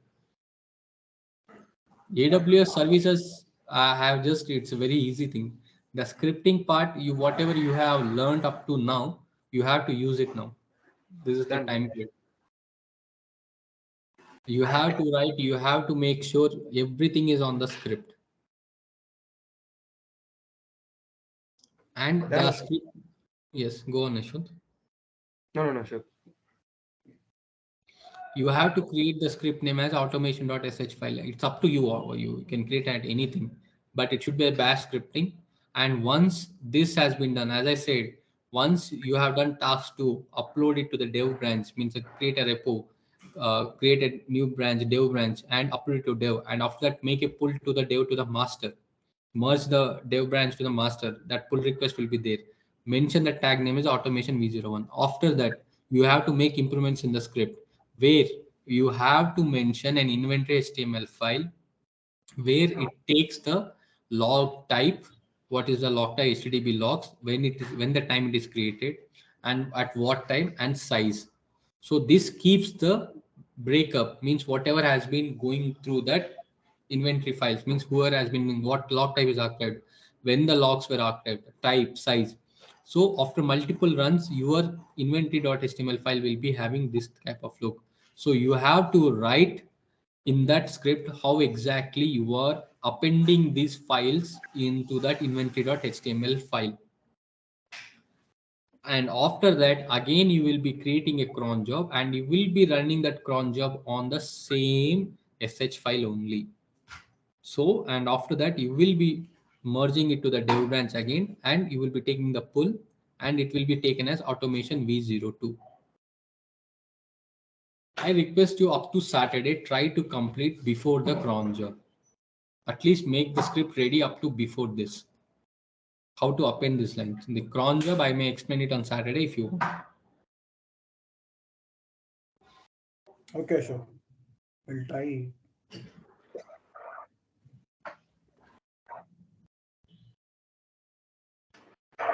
We'll try to complete till cron job at least before Saturday, Ashok. You have to complete. Yes, You sir. have to do it. This is the reason I'm saying. See, everything is there. The steps, what exactly you need to done, how exactly. I'm almost given. You have to just make sure. See, the tar also, you have, the command is already there. You just have to use how exactly you have to tar command. Just mention tar, you will be able to understand how you will be able to tar it into log file. It will be like it will be simply like this. Tar, in which folder you are. So mention that folder name, HTTP log something blah blah, and where exactly you want to move it to the temp folder. Temp folder, the name. So here, if you are in that particular folder, go to variable log, change the directory to the variable log. What is that?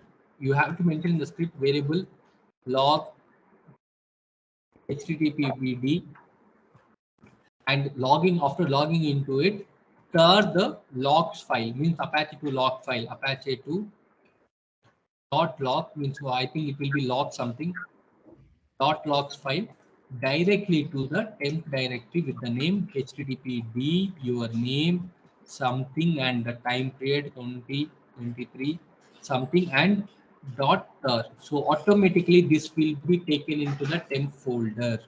You have to, but it's up to you how you are going to write it in the sh file.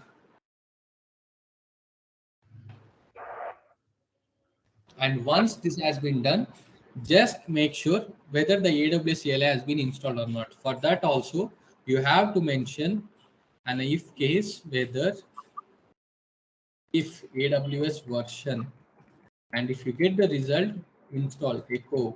Otherwise, then you have to make sure this is the way you have to write it out. Practice. Make, you are taking a whole week and do that. The AWS IAM role S3 bucket, this will not take you more than maximum 1 hour. I'm pretty much sure this will be done within, for frankly speaking, this can be done in 5 minutes, but I am giving you for 1 hour because this is a simple thing which you are doing directly on the management console. Anyways, you know how to create EC2 machine before, and you know how to create a security group. In this, you are just mentioning 3 different ports. That's it. And you are just creating this IAM role. I have shown you how to create this IAM role. You just have to go through the video. You will be able to do that. This will not take more time, but the scripting part you have to practice and you have to do that.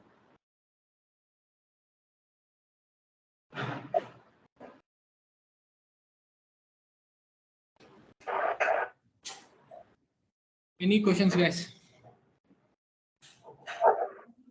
One more thing, Ashok, like you have said one more assignment, like WordPress. First, go through this. First, make your Linux basics and everything good. We'll go to the WordPress. No issues. That can be done. That's totally on the management console. That we will do it. Go through that. Complete this one first. And I'm asking you guys, don't do plagiarism. Don't means if you have doubts, just clarify that. That doesn't. But don't try to sit same in the same place and try to do it. This will not help you only because you have to understand, means at least complete task 2 alone. Go for the task 3, you can take both, means you can take your both each other's help, but up to task 2, go alone. You will be able to understand many things on yourself. Ashok, we can take the help of Google, Ashok. Yeah, you can take it. You can take the help of Google. I'm saying you to search everything in the Google when you can type a simple small sample automation script file.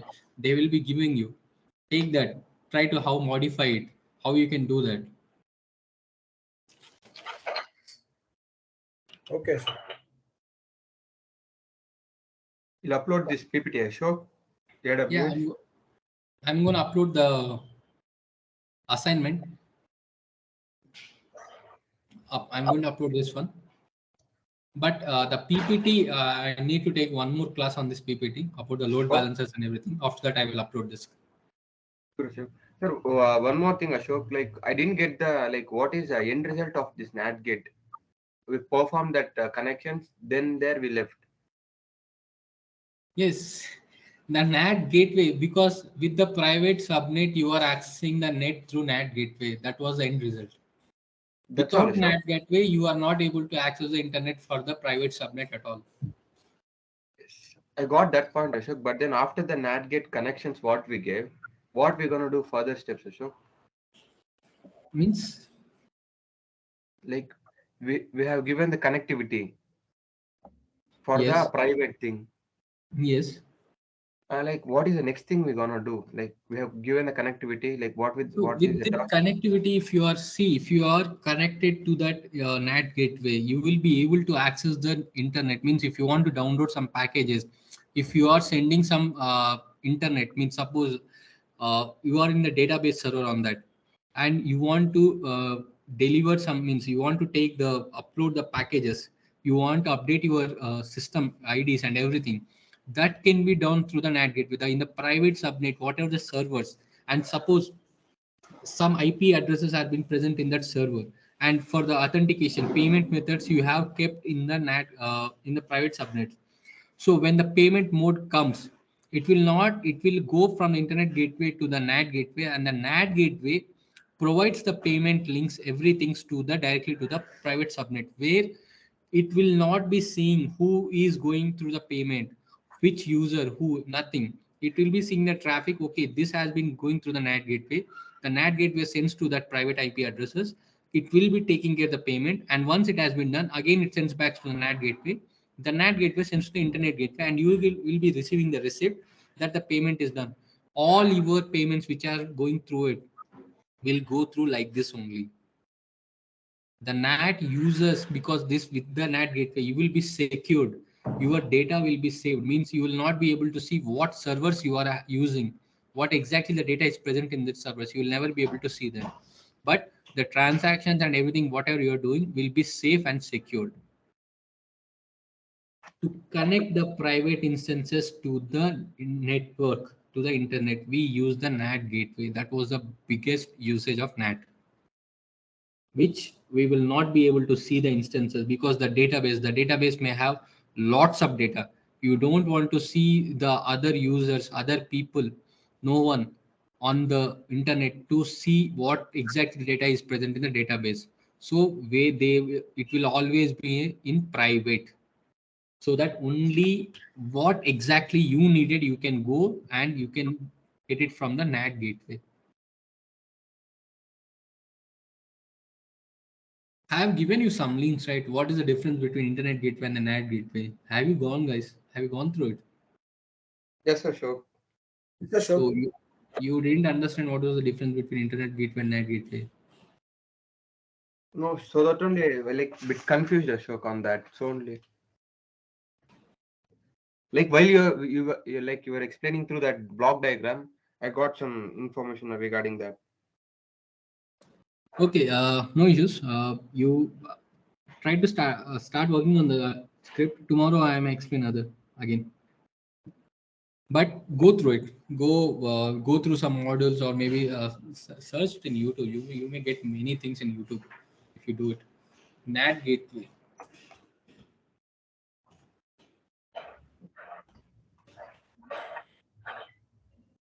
For you to go exactly, let me give you something. Okay, let me send it to you through the links. No issues. Actually, this was the one which I have shared because this was Yes, very good Ashok. and this is very easy, and he explained it very clearly. So that was the reason I have given you. See, it has been clearly. It works only one way. Instance private subnet can connect to services outside your VPC, but external service cannot initiate a connection with those instances. Means it is saving your instances in your VPC. Means it is connecting to the internet. It is not allowing other services initiate a connection with these instances. It's a simple. This was the only reason we use the NAT. Okay, guys. Tomorrow I will be taking about the load balancers and AWS CLI, and about the RDS, relational database services. And, what was the other thing? Right sizing of infrastructure. So I have to complete the class tomorrow. So, but make sure you go through the files, everything.